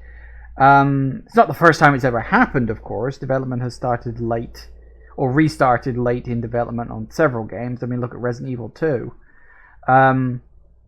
But, you know, that was back on the PlayStation when games were somewhat easier to make. But, yeah, so development restarted about 4 years ago with Retro. Was it Bandai Namco? You're probably right. I mean, if you're both saying it. I don't remember that being the case, but fair enough. But yeah, so after they dropped them, they went back to Retro Studios, who of course did the first 3 Prime games and did them very well. So, you know, Retro, it's really weird because Retro kind of replaced Rare as like Nintendo's main third-party developer in a weird kind of way, because Rare really fell apart, you know, because after the Microsoft buyout, you had like half the staff of Rare left, and then, you know, they did release Star Fox Adventures, which was the last big game, but you could feel that the magic wasn't there anymore. And of course, those developers went off to make Free Radical design. It's ironic, really, that Rare got completely fucked over by Microsoft, and then a group splintered off to make Free Radical design, and they made the awesome Time Splitters series, and then they also got bought by Microsoft, and Microsoft fucked them over, and they got shut down as well. So it's like, it's almost like getting bought out by a large company is a really bad idea in the long run. But yeah, anyway. And we got the right key as well. Lovely. Hello. No, that was... No, that was just right.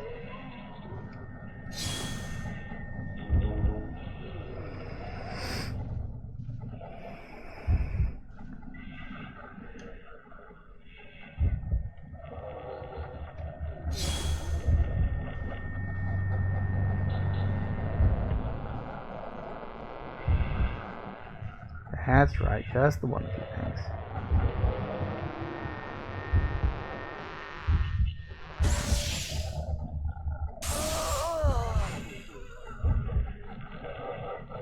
That was a fatal frame, lovely.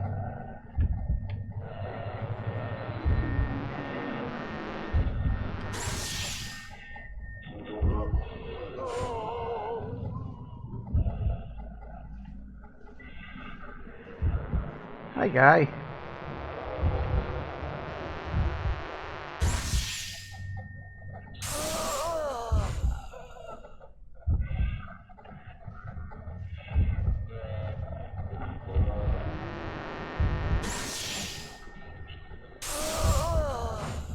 Well, you're a bit tougher than the other ones, ain't you?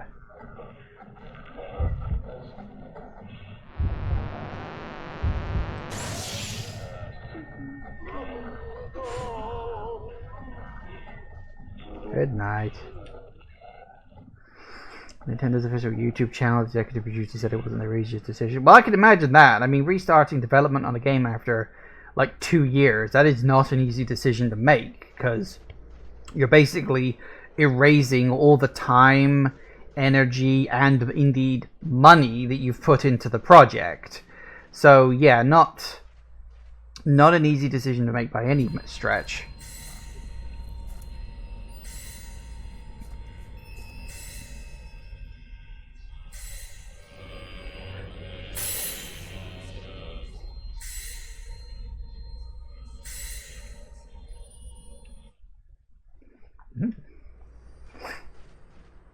We'll go up there and have a look.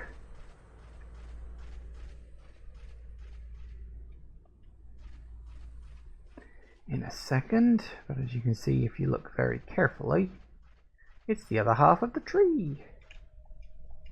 It is actually weird. If you look at... I can't remember what button it's on. Here we go. Yeah, look. You can see the tree, which is there. That's the cemetery I was at before, and I've literally come all the way around here. Over here. Along this path over here. All the way along here. And all the way around to the other side of the fucking tree. All because you can't actually go into the hole inside the tree until later on in the game. Because it's supposed to be a secret. Even though it's so bloody obvious. Hopefully choosing Retro Studios will reap back what they lost. I mean, potentially. I mean, Metroid has never been one of Nintendo's biggest franchises. It's been a big franchise, and it is like, it's, you know, obviously it's a recognizable brand, but it's never been at the level of like a Mario or a Zelda or a Smash Brothers. Like, Smash Brothers is Nintendo's big moneymaker these days. Or indeed Mario Kart, especially with all the DLC they pump out for those games. And, oh, a sacred water, lovely. Always like a sacred water. So, you know, Nintendo's always been, it's been a staple series, but it was never one of their super big, you know, money-making hitters. It's kind of like a Pikmin in that regard, you know?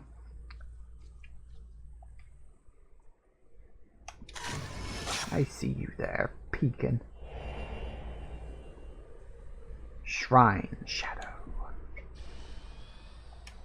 But, I mean, I do like, well, in fact, I don't just like it, I love the Metroid series. I think it's a great series, and I do wish Nintendo would do more with it.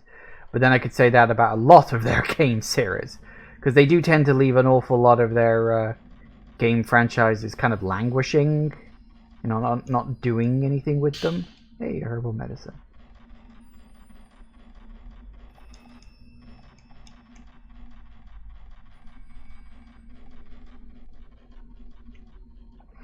Speaking of which, what are my thoughts on Pikmin 4? I'm looking forward to it.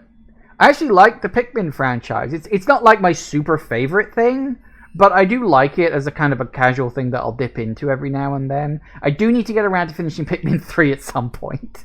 I need to sit my arse down and actually play that. But yeah, Pikmin 1 and 2, really good. Like, 1 is very simple, but they had an idea, and they very much focused on that idea, and they ran with it. And then 2 is like the first idea, but like expanded upon, and like, you know, fixing all the little bad parts that the first game had. And then you've got, obviously, as you say, you know, Pikmin 3, which I haven't played all the way through. I played a bit, but I haven't played all the way through. It felt really good to play, but as I said, I haven't finished it. And now we've got Pikmin 4, which looks interesting, because it looks like they're taking it in a slightly different direction. Because it looks like, I don't know if it's still going to have a timer mechanic in it. That's the one thing that I've been very curious about. We know that there's a day mode and a night mode, but whether day mode actually has a timer or not, that I'm not sure. I would be surprised if they took the timer out, but I guess we'll see. Obviously, like, new types of Pikmin are being introduced, presumably at least. We know of one of them. Whether there are going to be more or not, that I can't say. And you got the weird dog thing. I don't know what that is. But yeah, Pikmin 4 looks good fun. I doubt I would stream it. I don't think I'd be in the mood for that. I don't know, maybe I'd give it like a first impressions, just a one-off. But I doubt I'd stream the full game. Unless I like really felt like, oh, you know, actually I could do with streaming this. But yeah, we'll do with that later on. So I don't know if I'm going to do the full playthrough of it. I said I might do a first impressions, but I don't know if I'm going to do a full run through of the game. But we'll see. Maybe I'll change my mind. Who knows? But yeah, Pikmin 4 looks good fun. Free Radical wasn't bought by Microsoft, they were bought by Crytek? Really? I could have sworn... Well, I didn't know. A friend of mine I was chatting with once upon a time said that, so maybe he was wrong. But isn't Crytek owned by Microsoft?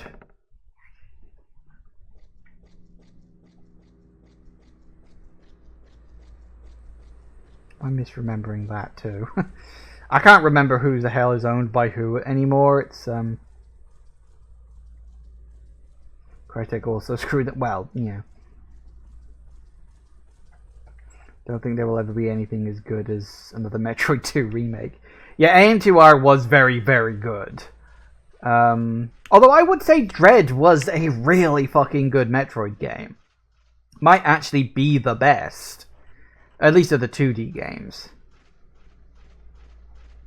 Crytek is known by Microsoft. Looks like they're their own company. Oh, okay, maybe again, I'm not an expert on that stuff. It's just sometimes I have information floating around in my head, and if someone told me the wrong information, I'm going to know the wrong information. So, yeah. Anyways, make another quick save.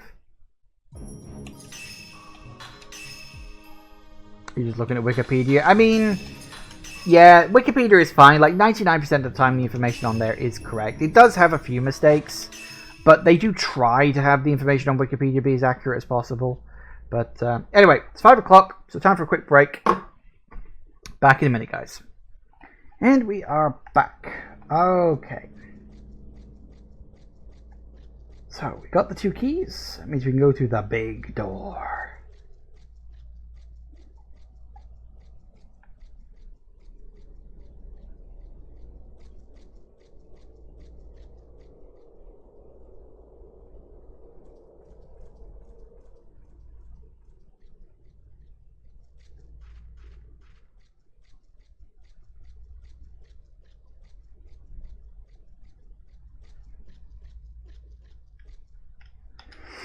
Alright. Pop in the keys and the door opens.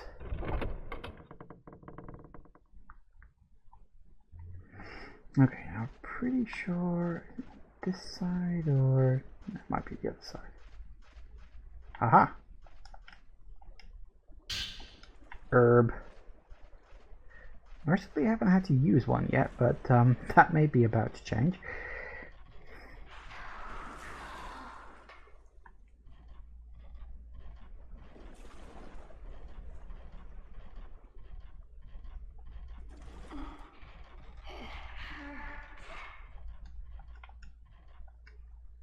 Now here's fun. I'm pretty sure, is this optional or do you have to encounter her first time? I don't remember.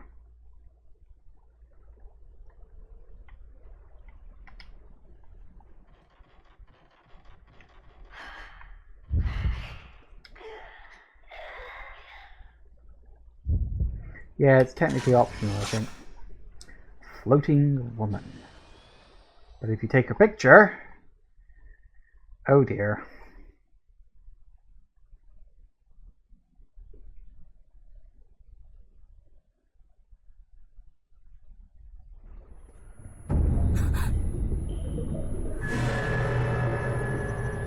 Hello.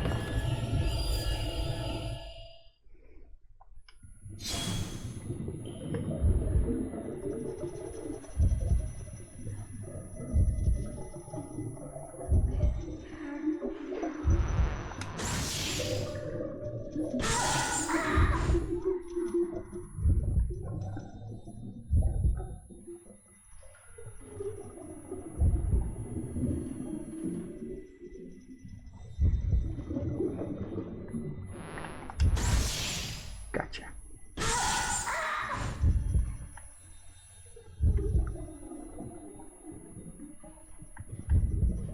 You're doing another low down one, are you? Okay, that's fine.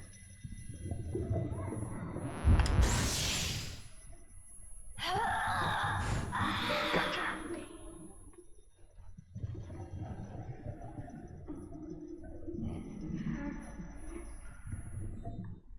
Hey, she dropped something. It's a green crystal.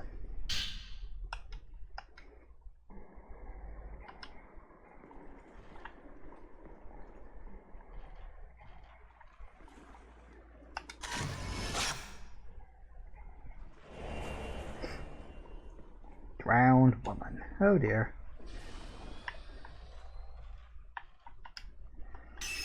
Alright. Another radio thing. Green crystal. It's cold. Can you breathe? The water keeps coming.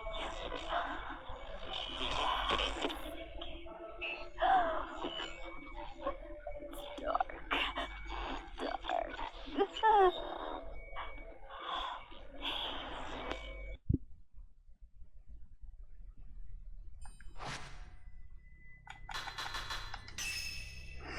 Alright, let's do a couple more upgrades, because yeah... Ooh, actually... Oh, do I want to spend that many points this early on sensitivity? Or should I wait? Yeah, you know what? Screw it, I will. Because more power is always a good thing. Might want to wait on the next one, though. Actually... We could get... Nah, actually, yeah, you know what? We'll put a spirit orb in there. And add that too. Yay, accumulation. It doesn't take very long to level these up. But that's good, because that gives me another slot for spirit power. Which is good.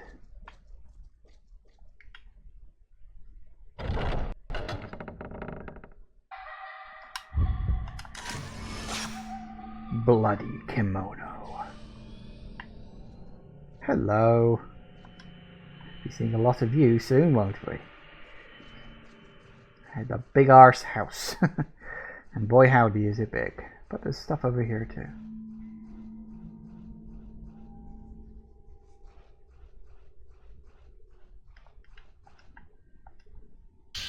And it's another spirit orb. See what I mean about having a lot of spirit orbs, and honestly it's the points that hold you back. The door is locked. I'm pretty sure they get rid of the spirit orb thing in the third one. I can't remember if they change it back to needing those for something else or what. It's been a while.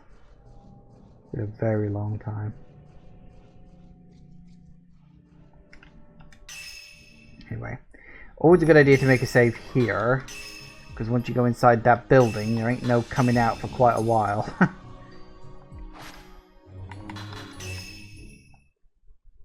So just in case.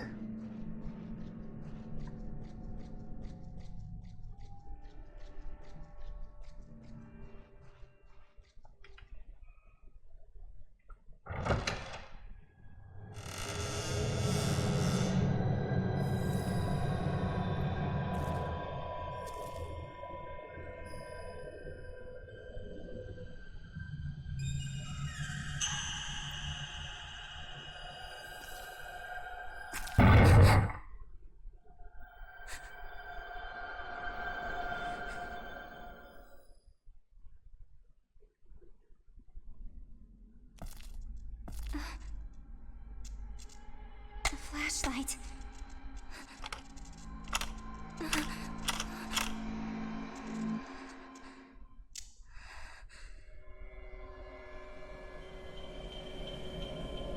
Oh no. Chapter 3, The Repentance. Yeah, so you don't get to use your flashlight in this one because it just doesn't work in this building for some.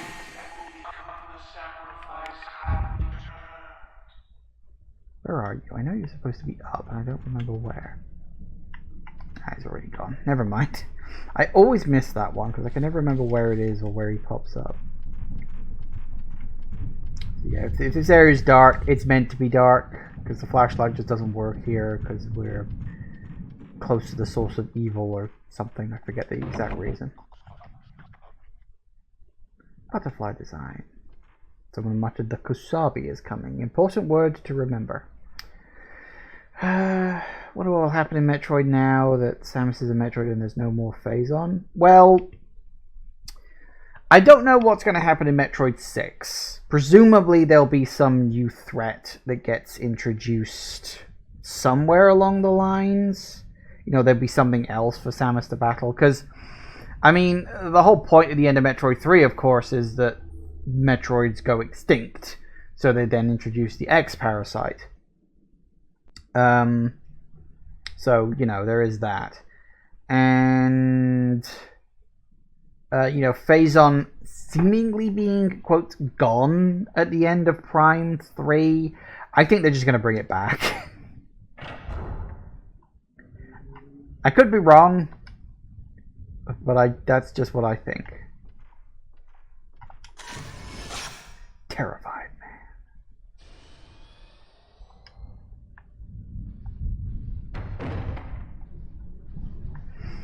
I wonder what he's scared of. We'll be finding that soon. Ooh, camera equipment. Instant. Detect fatal frame. Detects the fatal frame of the spirit and signals you by making the light in the upper part of the viewfinder flash red. A fatal frame is the most opportune moment to shoot with a shutter chance. If you capture a fatal frame, a shutter chance will occur during the blast back. Shooting again during this shutter chance creates a combo shot. I'd forgotten about combo shots. Yes, so what it's done is if you look between the little sensor in the top middle, there's now a tiny little circle, and it flashes red when you're getting the fatal frame shot. But that's later on. Hey. Medicine. Did it say I was carrying too much? Yeah, I'm already carrying way too much 14 ammo. That happens a lot.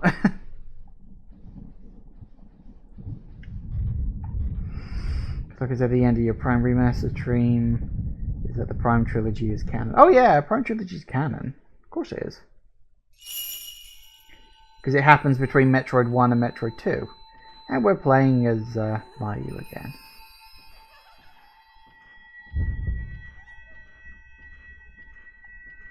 The ritual is a failure.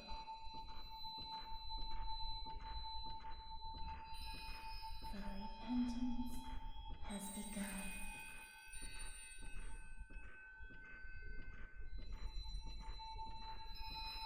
Everyone is dead.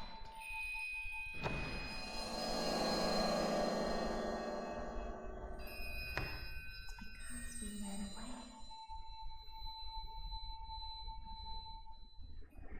Oh dear.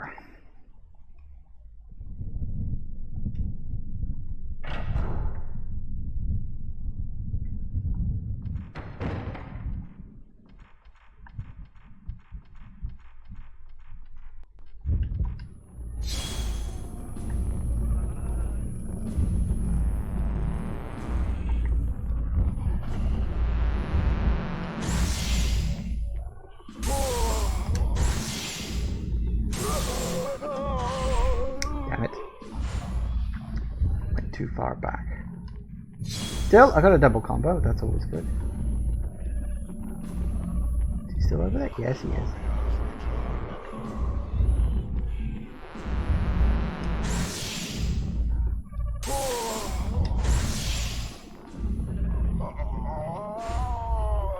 And he's down. Hey, couple of double combos. Very good. Combos get you more points in the long run. Let's see, a dim room. How many chapters are in this game? You know, I don't remember off the top of my head. My brain is saying 12, but that could just be a random number it's pulling out of its arse. I don't really know. It seems to be held shut by a powerful force. There are a great many bloody handprints on the plastered wall. Prints were made with such force you can see indentations in the plaster.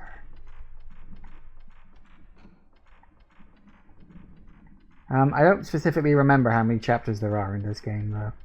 As I say, my mind wants to say 12, but that could just be a random number my brain is spewing out.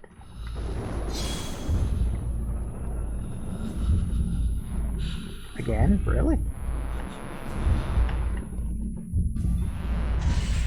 That was a miss.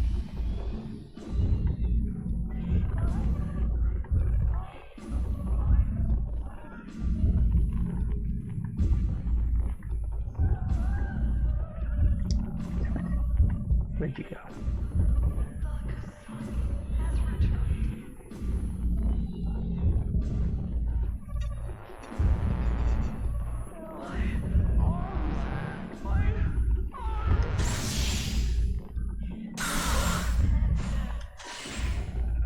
Damn it, she went into the wall. I hate it when ghosts do that. Because they can do it and I can't, and it's unfair.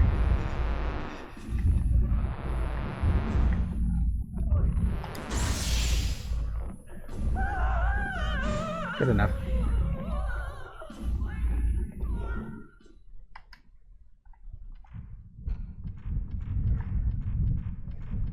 Like chasing poos in Luigi's mansion. I mean, you're not wrong. Do I hate Prime's low energy alarm? I'll be honest with you. I don't really remember what it sounds like because I'm just good enough at the game now that I never really have to worry about it. I think it was just a bleepy bloopy noise, wasn't it?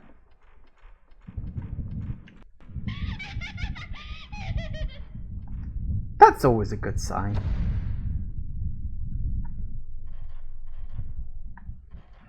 Welcome to the room of fun. This is not a fun room. I don't think there's anything in here. I think there's something that shows up later in that. Makes you think like you can hide in here. You can't hide in this room. Don't even try. But it does show you very briefly. Yes, there is an item there. There's also one there. I think there's one anywhere else.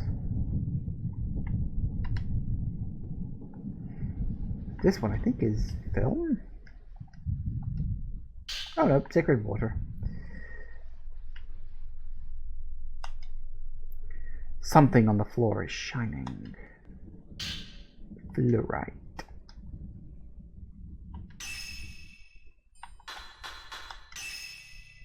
Ooh, Mayo's charm's blinking again as well.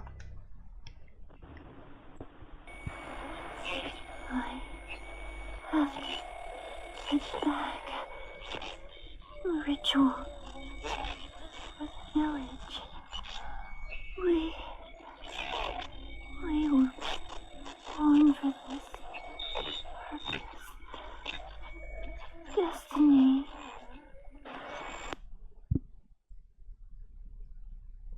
And the other one. Yai. We promised that we would always be together. Why?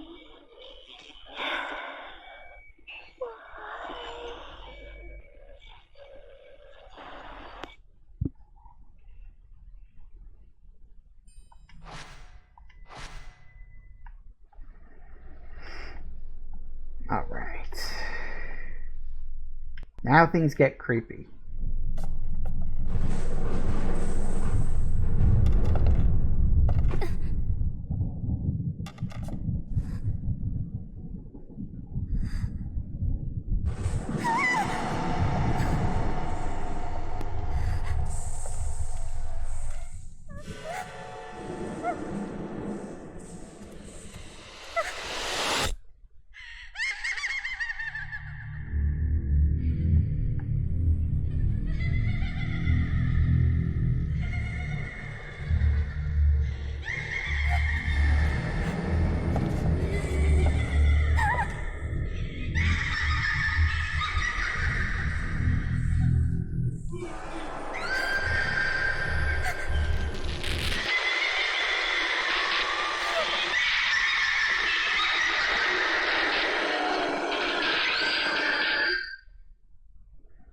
That's a problem. Time to go.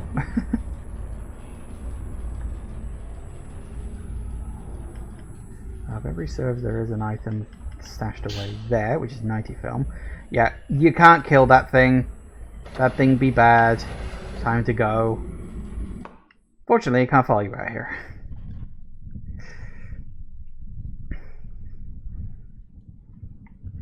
Your link didn't go through. No, I've got links disabled on this just to stop spammers and stuff like that, because I got those quite a lot at one point. So I just sort of stopped it altogether. I'm assuming you were linking me to a video of the low energy alarm, so don't worry about it. Oh, and a stone mirror. Those things stop you from dying if you lose all your life. Which is useful. Let Grandma squeeze those cheeks. Hate to break it to you, but the grey creature with the spiky hair, that was actually a guy.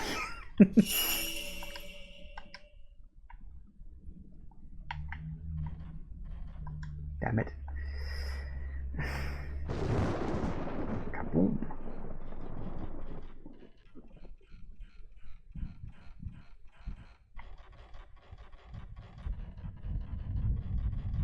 There's a door there, but I'm pretty sure... Oh, save point. I'll use that in a bit. So, creepy, disturbing grandfather? Well, kinda. I only saw it for a second, it looked like an old woman. Yeah, I mean, it's hard to tell, but eventually you find out who that ghost is. The other one was a woman, though, so, you know, good old gender equality. Equal opportunity. The door is stuck fast. Honestly, I think it's stuck kind of slow, because it's not moving very much.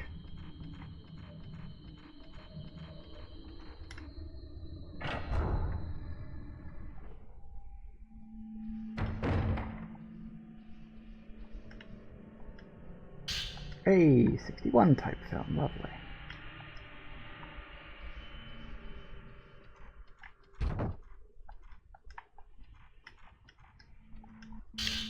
Hey.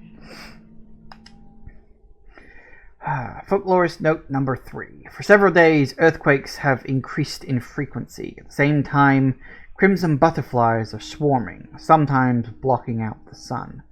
Somehow, they look sad. Villagers that see them put their hands together in prayer. The entire village has an air of impending doom. The village is fearful of the earth's fury. Perhaps the crimson sacrifice ritual is performed to purify the ground. In the past, every area had some type of ground purifying ceremony. Many of these offered sacrifices to try to calm the gods. If that custom still remains today, it explains the stillness in the village. The twin shrine maidens must be the guardian deities of this village. The guardian deities, the twin shrine maidens, have become crimson butterflies and are returning to the village.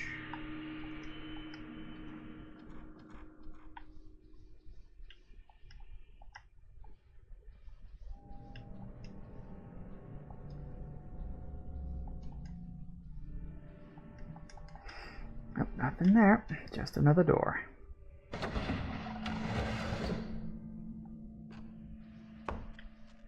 Of called it human sacrifice. Oh, it's always human sacrifices. That's not calling anything. That's like the staple of the entire series.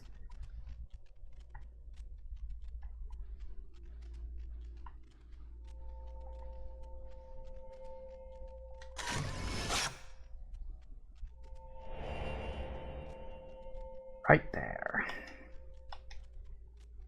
Which is, of course, the room we looked at earlier, you may remember. Which, of course, means we gotta go back through Chuckles' room.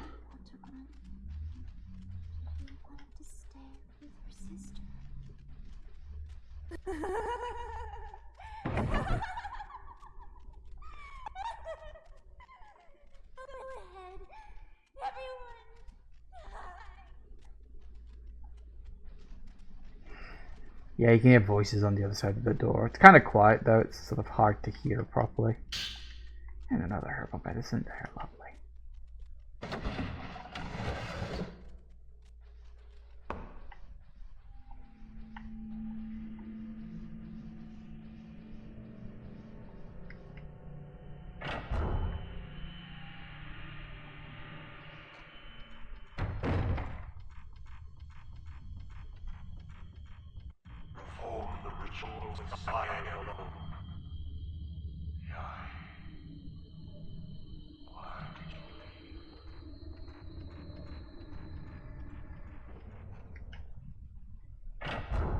Hope you got a good pair of earphones or you're not likely to hear most of this. Okay, well, now's a good time to use the save point.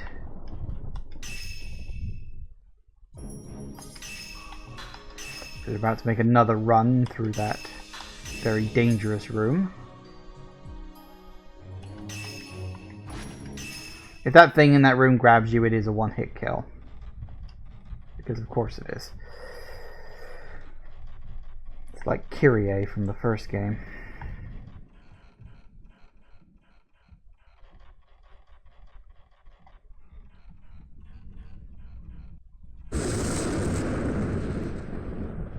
Kaboom.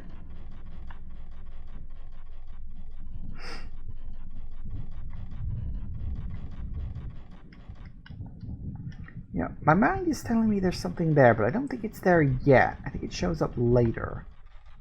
I'm not sure when or why. I don't remember the specifics.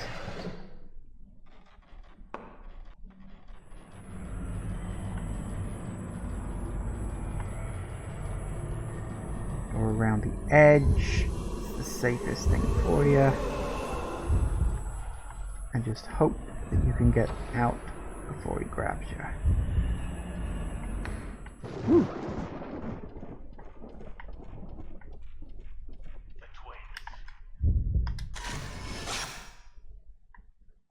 Gotcha.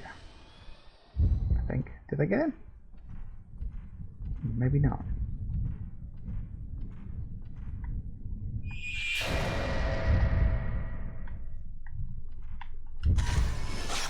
Dragger.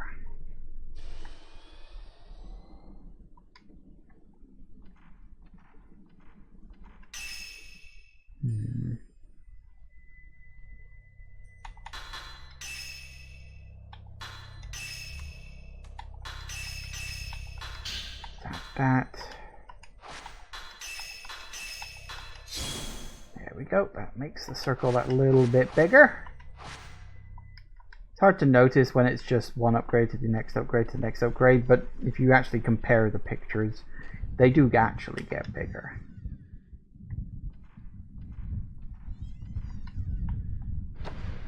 Hey, they opened the door this time. That's nice of them. I don't like this room. Oh, camera equipment. Blast! Raises damage / blast back. Increases damage. Enables slow blast back ability. Inflicts heavier damage than normal and enables blast back. Forces the spirit back even when it is not a shutter chance. Yeah, blast back is really, really, really good. It's a damaging one. It's not just like a special status thing or anything like that. Definitely one that's worth equipping, I would say. And we can, of course, use it because we do have 2. As you can see, though, it is quite expensive to level up.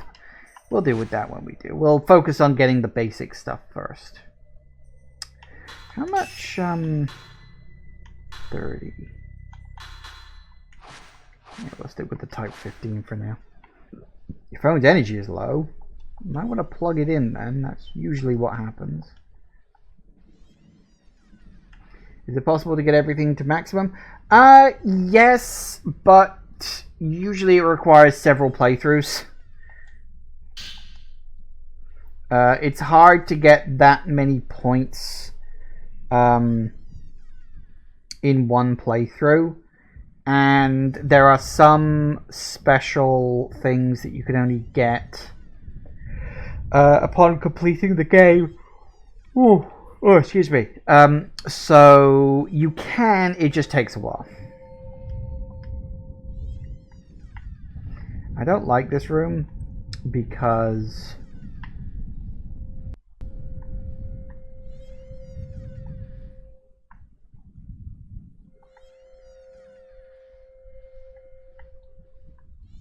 come on, where's the... Sorry, I'm gonna have to fight like a fight in this room, and it's a very small room, and it's very annoying. I'm probably gonna take my first bit of damage here.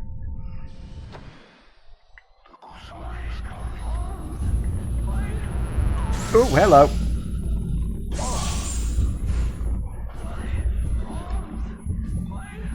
Yeah, and there's 2 of the bastards as well. That's why I remember this room being particularly irritating.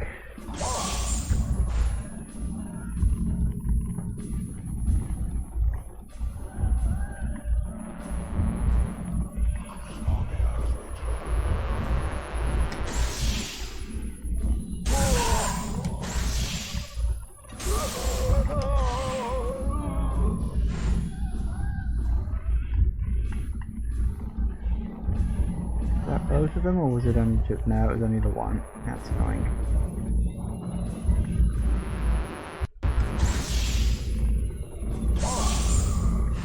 Ow! There it is. Yep, every time you're focusing on one of them and the other one wrecks you.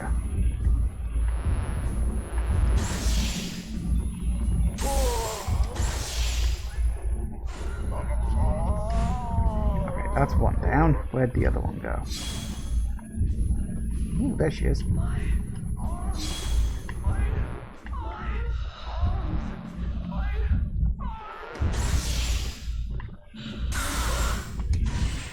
Damn it.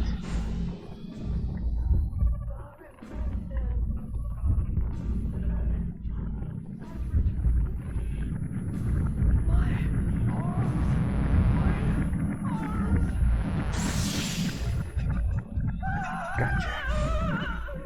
Yeah, it's an annoying fight because it's just you're in a very tight enclosed space. Hey, that's good. And it's hard to juggle both of them at once. Ooh, a faintly glowing crystal. And another spirit orb. Remember what I was saying about how you're never really lacking for spirit orbs?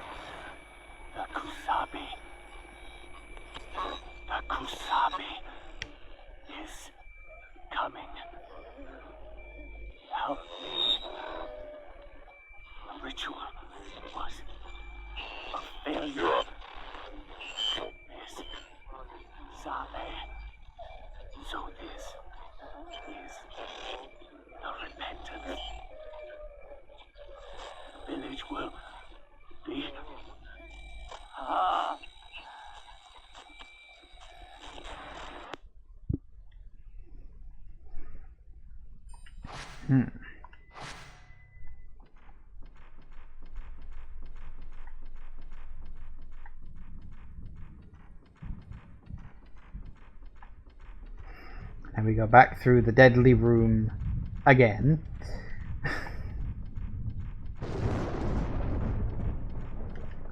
Fortunately, it's the last time, if memory serves.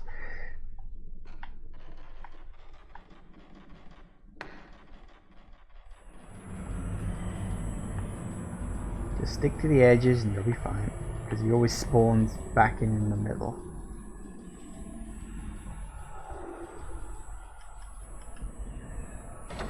Open, open, open, open, open. Made it. Good job he is just relegated to that one room, at least for now. Think there's something else, perhaps.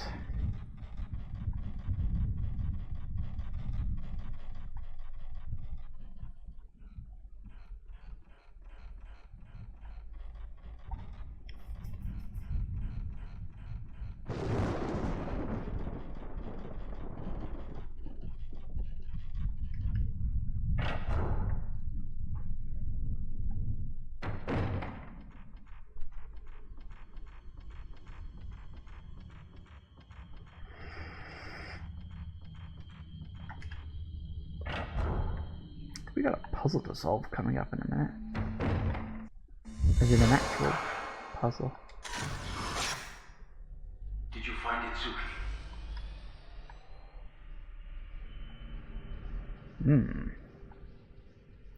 We'll be seeing more about him as the story goes on, assuming that's the character I think it is.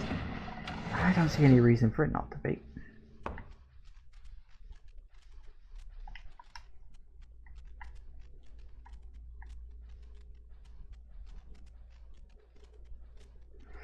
Oh yeah. Don't you just like activate later? You just get a ghost that's just like there but didn't do anything until you're walking past later when it decides to.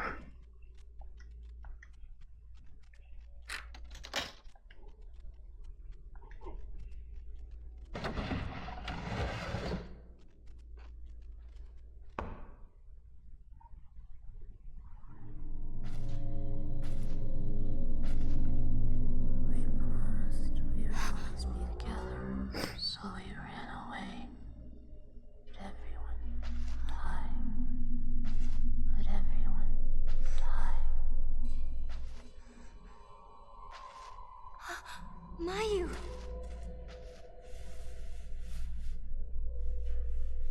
Meow, what happened? Someone was calling me, telling me to come back and perform the ritual again. The ritual?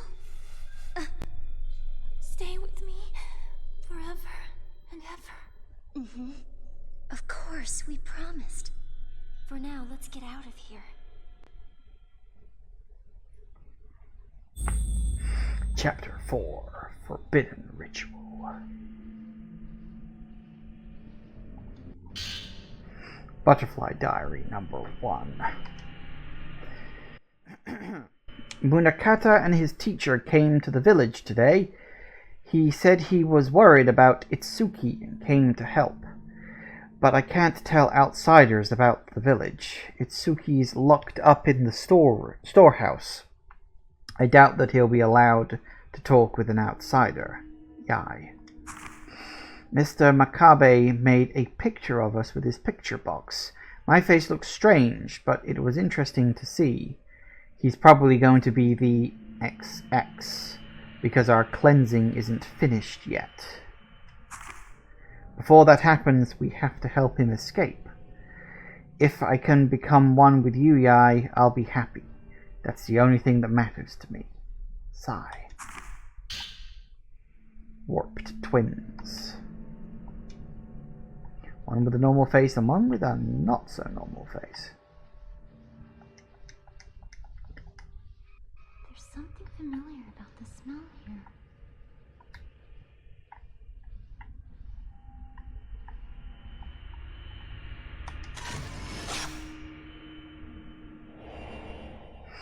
It shows you the two dolls that need to sit up the top. Looks like the same doll, but...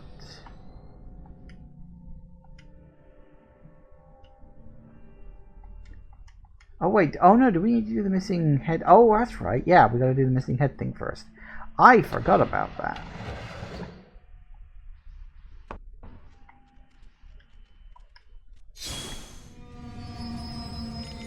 And now the ghost decides it wants to wake up.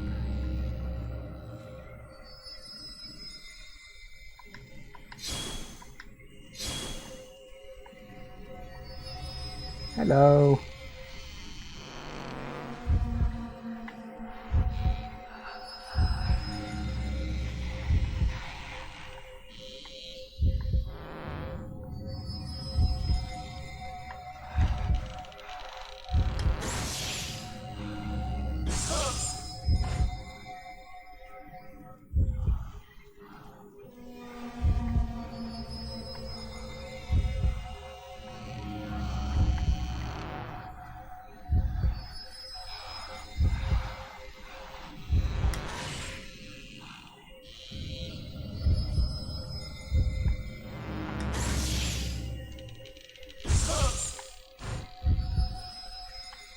Good enough. Damn it, missed.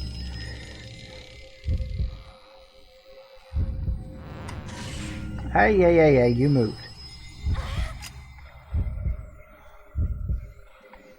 Sorry, Mario. I'm working on it.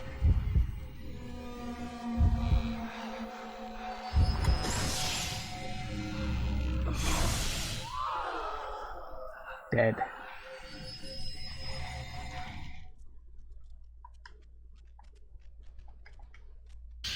And you get the twin doll heads. Now we can escape.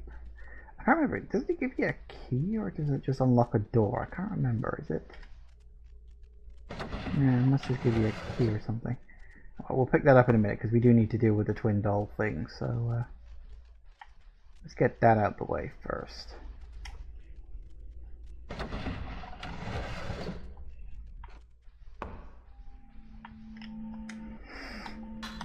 Yeah, let's put them down. I hear something. The two chosen children shall be carried to heaven on the wings of a butterfly. A butterfly that will save this village.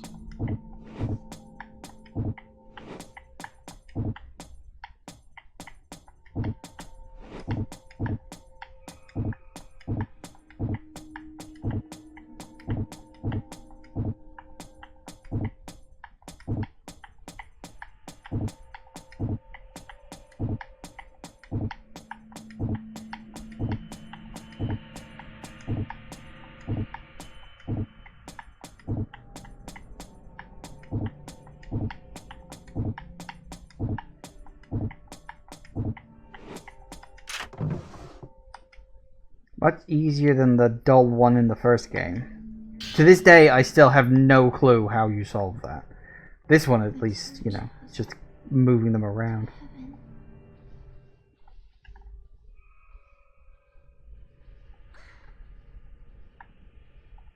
Oh, something was blue then for a second. What is that?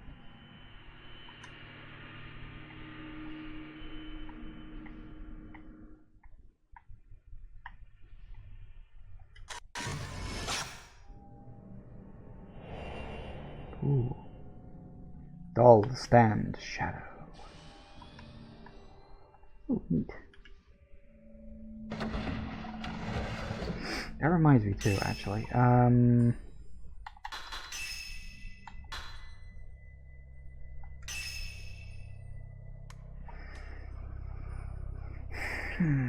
Do I want to get a ranger accumulation upgrade or do I want to save up for sensitivity? Tempted to save for sensitivity because that way at least we're going into the rest of the game with big damage, or as big damage as you can get.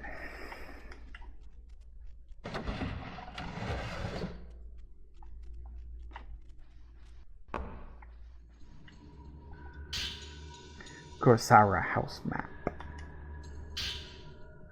Folklorist's Note 6. The twin girls from the house gave me a map that shows a side door. They said that the hidden ceremony is near, and I should escape out the side door during the night. They left so quickly, I couldn't even ask them about it. The other people in this house are acting normally. Was there some ulterior motive behind the generous hospitality? Just to be safe, I will tell Munakata to go home ahead of me.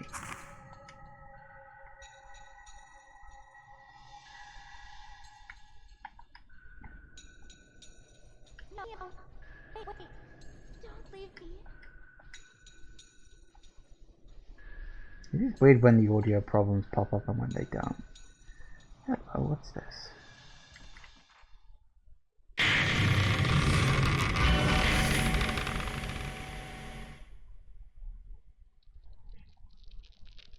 So, this is all God's village.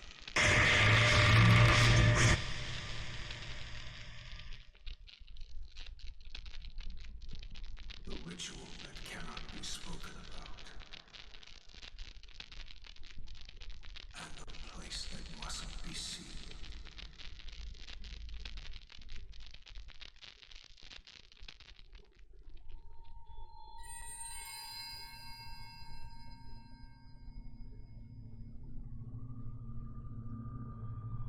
If I take a picture of that place,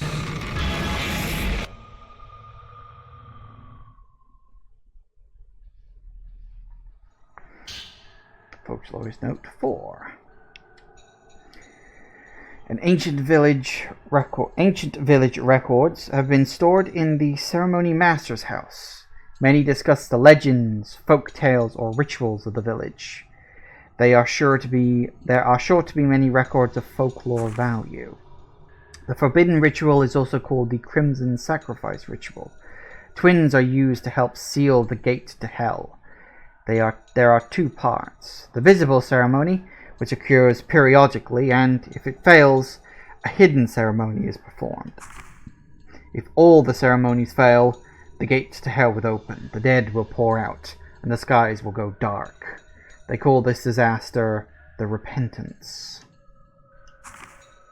The whereabouts of Munakata's friends, the twin boys Itsuki and Mutsuki, are unknown, which is a little troubling. If they are found, I might be able to ask them about the village.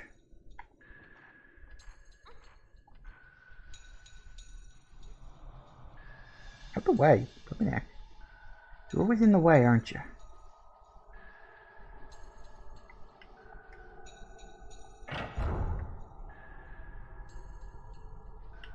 Oh, also, if you actually look at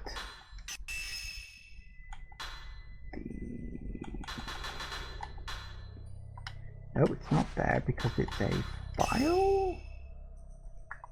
Yes, it's a map. You can actually look at it. It looks sort of vaguely like that. Which doesn't really help. But if you look at your map, of course, eventually you'll be able to identify the rooms and work out where you are, where you've got to go. Yada, yada, yada, blah, blah, blah, blah, blah.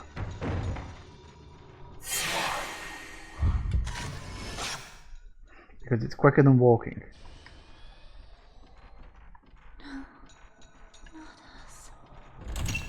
I think that door's locked from the other side.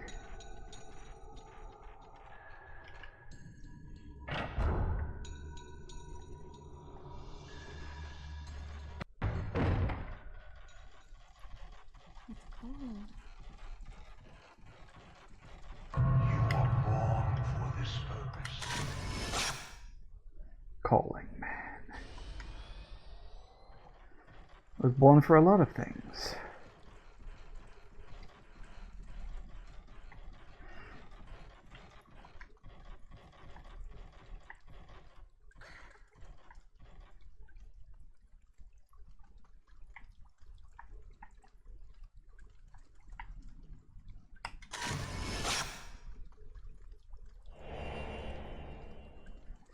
Garden woman. I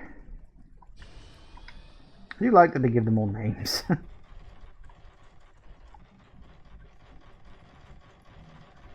the thing appear now? It does! My brain kept saying over and over again, there's an item here, don't forget it, it's really important. I don't think it is actually really important, but I think it's a useful one. It's evade. Avoid damage. Allows you to avoid damage when caught by a spirit by pressing the shutter button. Just the right moment to set off a flash and stun the spirit. It's not like an essential thing, but it's a useful thing. And it only pops up after... I think, once you're in this chapter, it just pops up. It's really weird. I just wanted to grab that before we go back upstairs and make a save and sort of call it a day for today. I can't remember where the next save point is after this, but I think it's a bit of a distance away. So yeah, I definitely wanted to remember getting that. See, my brain was just like saying, you need this. Like, there's something there. You need it. You need it. And I was right. I just got the timing of it wrong. Okay, so.